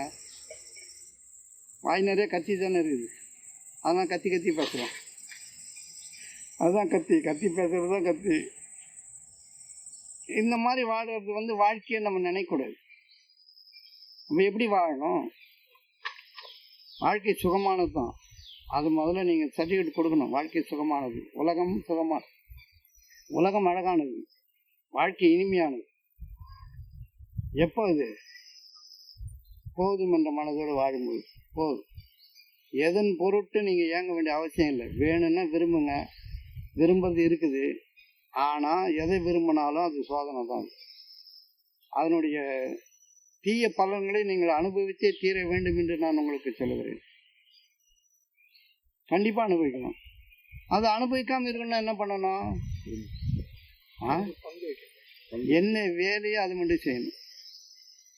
என்ன வேலையோ அதை மட்டும் செய்யணும். கிடைச்ச வரைக்கும் லாபம், சொன்ன வரைக்கும் போதும். இப்போ கடமையை செய், பலனை எதிர்பார்க்காது. இதனுடைய அழகு ரொம்ப பேருக்கு தெரியுதில்லை. இப்படி சொல்லி வேலை வாங்கிட்டு போடுவானுங்க. 100 ரூபா கூலி கொடுக்குறான், ஊதிய ரூபாய் கேட்காத, வேலையை மட்டும் செய் அப்படின்னு சொல்லிவிடுவானுங்கன்னு நம்ம எல்லாரும் பேசுகிறாங்க. அவ்வாறு இல்லை, அது அப்படி சொல்லலை வேதம். கடமை உணர்ந்து செய்ய வேண்டிய காரியத்தை செய்யும்பொழுது அதனுடைய பலன் அதில் இருக்கிறது. ஒரு கூலி கொஞ்சம் கிடைக்கும், அது வாழ்க்கை இல்லை, அது சும்மா செலவு. அந்த கூலி வந்து சேர்த்து வச்சு அதில் வந்து வட்டி வாங்கி அப்படியே கொஞ்சம் கொஞ்சமாக பெருகி ஒரு கோடி ரூபாய் கையில் இருக்காப்பா, நிம்மதியாக இருக்கிற நீங்கள் தான் அப்படின்னு சொல்லிட்டு படித்தேன்னு வச்சுங்களேன், நெஞ்சு டக்குன்னு பிடிக்கும், 1 கோடி ரூபா போயிடும். அப்போல்லாம் ரெடியாக வச்சுருக்கானுங்க ஹாஸ்பிட்டல். எங்கன்னா பிடிச்சி போட்டுருவோம். அது இல்லை சம்பாத்தியம். சம்பாத்தியம் என்பது பிறருக்கான சேவை, பிறர் மீது நீங்கள் காட்டுகின்ற கனிவு, பிறர் மீது கொள்கின்ற இரக்கம், பிறருக்கு நீங்கள் செய்கின்ற உதவி, பிறருக்காக உங்கள் வாழ்க்கையை நீங்கள் அர்ப்பணித்தல். இதுல வர வருமானம் தான் சொர்க்கம். இந்த மீதி வருமானம்லாம் டாக்ஸ் கட்டணும். எல்லாத்துக்கும் இன்கம் டேக்ஸு, சேல் டேக்ஸு, அந்த டேக்ஸு, இந்த டேக்ஸு. வயிற்றுக்கும் பத்தாது, வாய்க்கும் பத்தாது, எதுக்கும் பத்தாது. நீங்கள் சம்பாதிக்கிறது அதுலேயும் நீங்கள் சேர்த்து வச்சிங்க, அது போதும் மறுமையில் உங்களை தீக்கிறது. அதனால் நீங்கள் சம்பாதிக்கிற காசு தாராளமாக செலவு பண்ணுங்க, வர கூலியை செலவு பண்ணுங்க. அதில் சேர்த்து வச்சு வாழணுன்றது முட்டாள்தனம். நல்லது செய்யுங்க, நல்ல பேச்சு பேசுங்க, கனிவா இருங்க, இறக்கத்தோடு இருங்க, அன்பா இருங்க, விட்டு கொடுங்க, சகிச்சுங்க, பொறுத்துங்க, சரின்னு சொல்லுங்க, செய்தவருக்கு லாபம்னு சொல்லுங்க. யாரா இருந்தாலும் சரி, அம்மா அப்பா உறவுகள், முடிஞ்சது உதவி செய்யுங்க. முடியலன்னா வருத்தப்படாதீங்க, முடியலன்றது தைரியமா சொல்லுங்க. அவமானப்படும் போது அழுவாதீங்க. அவமானம் என்பது இறைவனுடைய வெகுமதி. புரியுதா உங்களுக்கு? அவமானம் இறைவனுடைய வெகுமதி. தாங்கும் சக்தி இருக்கிறவங்களுக்கு தான் அவமானம் வரும். பிறருக்காக துன்பங்களை ஏற்றுக்கொள்வோம், பிறருடைய வாழ்க்கைக்காக தன்னுடைய வாழ்க்கையை அர்ப்பணிப்பவன், அவன் தான் சொர்க்கத்தை சம்பாதிக்கலாம், மறைவானவற்றிலிருந்து சம்பாதிக்கலாம். இப்படிதான் நமக்கு வாழ்க்கை காட்டப்பட்டிருக்கிறது.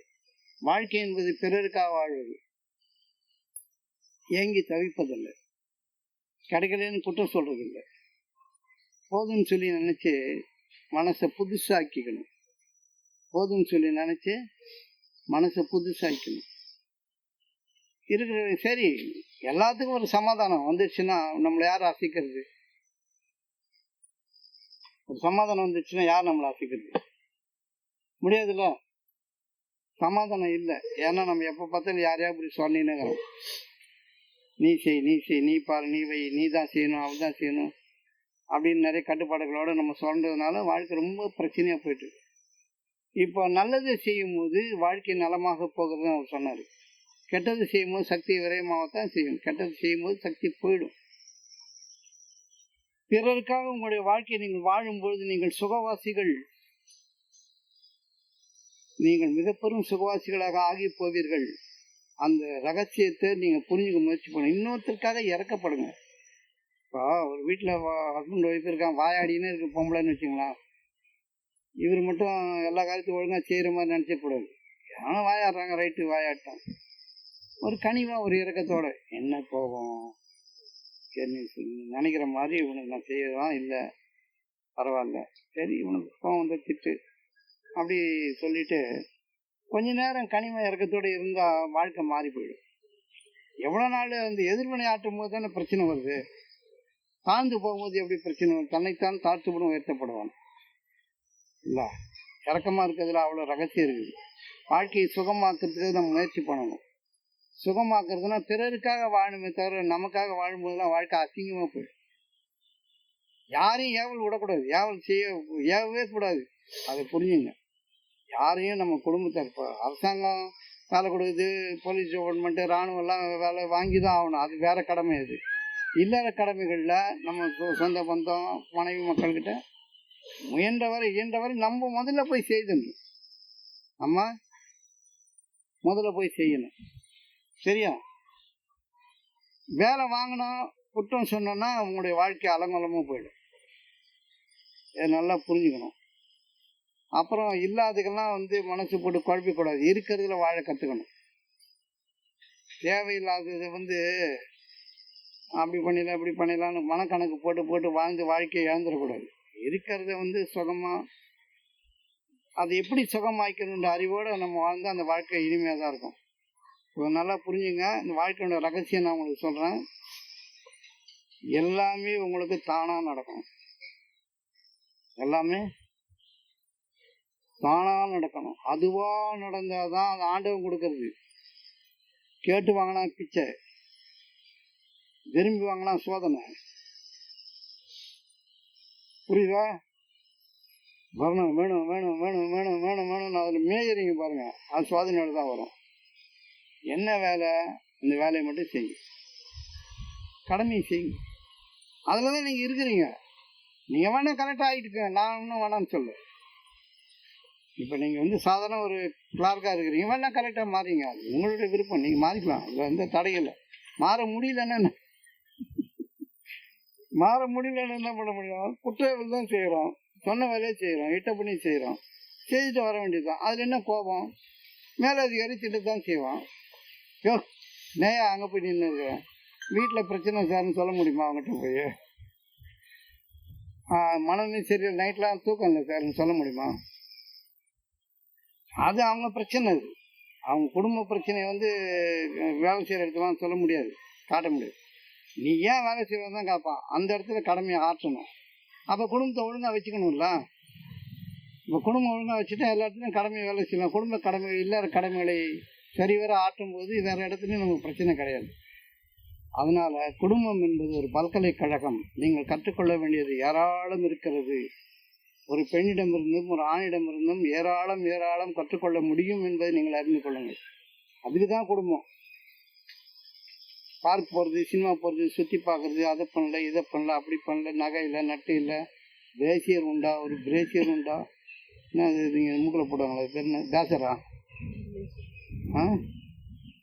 அது உண்டா இது உண்டா, அப்புறம் இது போனோன்னா பறக்கும் அண்டா குண்டாலாம், வீடு தடுமாற்றமாக இருக்கும். நம்ம சாதாரணமாக இல்லாத கடமைகளை செய்ய வேண்டிய கடமைகளை மனம் வந்து செய்யும்போது எல்லோரும் வந்து என்ன முடியுமோ அதை ஏற்றுக்கணும். அங்கீகாரம். பெண்களை பொறுத்த வரைக்கும் ஒரு ரகசியம் தெரிஞ்சுங்க, ஆண்கள் எல்லாம் தெரிஞ்சுக்க வேண்டிய ரகசியம். ஆண்கள் சுகமாக வாழணும் அப்படின்னா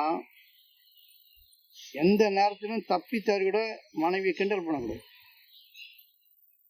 கிண்டல் பண்ணிங்க உங்களை வச்சு செய்துருவாங்க. அவங்க மனப்பொண்ணு வந்து உங்களை கொல்லாமல் விடாது. பல இடங்களை நீங்கள் அவமானப்படணும். கிண்டல் மட்டும் செய்யக்கூடாது. மூஞ்சி பாரு, அப்படி பாரு, இப்படி பாரு அப்படின்னு கேலி கிண்டல் பேச்சு மாதிரி ஒரு அசிங்கம் உலகத்திலே கிடையாது. கிண்டல் மட்டும் பெண்களுக்கு பிடிக்காத ஒரு விஷயம். அவங்களுடைய ஆளுமையை, அவங்களுடைய மகத்துவத்தை நம்ம புரிஞ்சுக்கணும். கேலி பேசிட்டீங்க, அவங்க வந்து வாழ்நாள் ஆறுதல் அடைய மாட்டாங்க. புரியுது அவங்களுக்கு? இப்போ வந்து வெற்றி மிகுந்த வாழ்க்கை இதில் ஒரு பெரிய ரகசியம் இது. அது அவங்களுக்கு பிடிக்காது. கேலி பேசுறது எந்த பெண்ணும் ஏற்றுக்க மாட்டாங்க. அதனால் வந்து புகழுங்க, போற்றுங்க. நல்லா இருக்குது, பரவாயில்ல, சரியாக தான் சொல்லியிருக்கா, பார்க்குறேன், செய்கிறேன், அமைதியார் கொஞ்சம் அப்படின்னு இறக்கத்தோடு அன்போடு கனிவோடு ஆளும் தன்மை உள்ளதுனால தான் ஆளுன்றான். ஆளும் தன்மை உள்ளவன் தான் ஆள். அந்த ஆள் அவங்க பெண்மணி.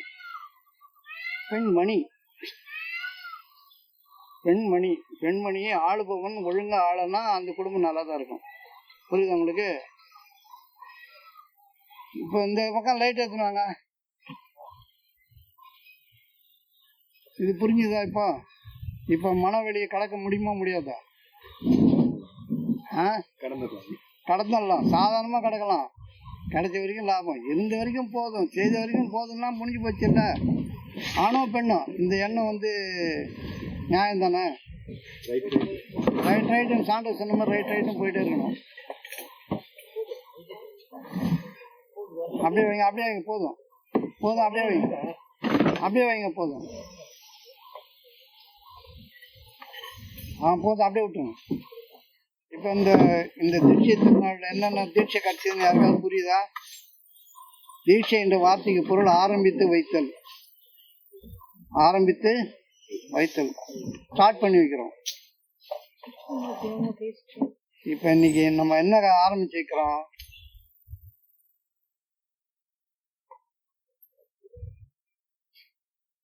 பொறுமையாக இருக்கிறதுனா போதும்னு சொல்லணும். என்ன நடக்குதோ அது சரியாக இருக்குன்னு நீங்களே சொல்லிடுங்க. யாருக்கிட்டையும் எதையும் எதிர்பார்த்து கற்றலிடாதீங்க, கனிவாக பேசுங்க. 2 சின்ன விஷயங்கள் தான் இது பெரிய மாற்றங்களை நிகழ்த்தும். அப்புறம் வந்து ஆறுதலாக பேசுங்க, கிண்டலாக பேசக்கூடாது. கை மீறி உலகப் பொருட்களை விரும்பாதீங்க. என்ன கிடைச்சிருக்கோ அது போதும்னு சொல்லுங்க. பிறருக்காக வந்து பெருமையாக பேசணுன்றதுக்காக தப்பான காரியங்கள் செய்யக்கூடாது. அது சாதாரண கஞ்சியை கூட நம்ம குடித்தா போதும். அது மாதிரி வரம்பு மீறாமல் இருக்கணும். இந்த மாதிரி பொடி விஷயங்கள் தான் வந்து வாழ்க்கையை வந்து சுகமாகவும் ஆக்குது. இந்த பொடி பொடி விஷயங்களை செய்யலைன்னா துன்பமாகவும் ஆக்குது. இது புரியும், எல்லாருக்கும் தெரியும், தெரிஞ்சதான் நம்ம பேசுகிறோம். ஆனாலும் இதை வந்து சரின்னு சொல்கிறதுக்கு தான் நம்ம மனம் ஒத்துக்க மாட்டேங்குது. நம்ம பேசுகிறது சாதாரண விஷயம் தானே, சாதாரணமான விஷயம் தானே பேசுகிறோம். இல்லை ஞானப்பள்ளி நடத்துகிறோம்மா, அதெல்லாம் ஒன்றும் இல்லை. நம்ம சாதாரணமாக எப்படி கடந்து போகிறது வாழ்க்கைன்னா, ஒருத்தருக்கு ஒருத்தர் அன்பாக பேசிங்க, அவ்வளோதான். ஒருத்தருக்கு ஒருத்தர் அன்பாக பேசுங்க. இப்போ நான் 4 அடி தான் இருக்கிறேன், 5 அடி தான் இருக்கிறேன், 7 அடி எனக்கு இல்லையான்னு எகிரி குச்சா வந்துடும். நான் மொத்தமாக 5 அடி தான் இருக்கிறேன். 7 அடி எனக்கு ஏன் கொடுக்கப்படலை? அவ்வளோதான், 5 அடி தான். நீ இதில் என்ன முடியுமோ அதை செய். பிரபஞ்சம் அப்படி தானே படைக்குது.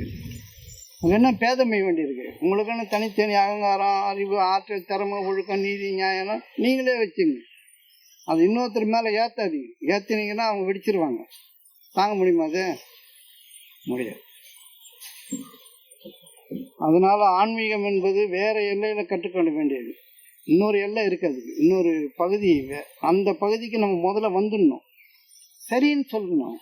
அவ்வளோதான், ரைட்டு, கிடைச்சது லாபம், கடவுள் போதும், நல்லா தான் இருக்குது. இதுதான் வந்து ஆன்மீகம்.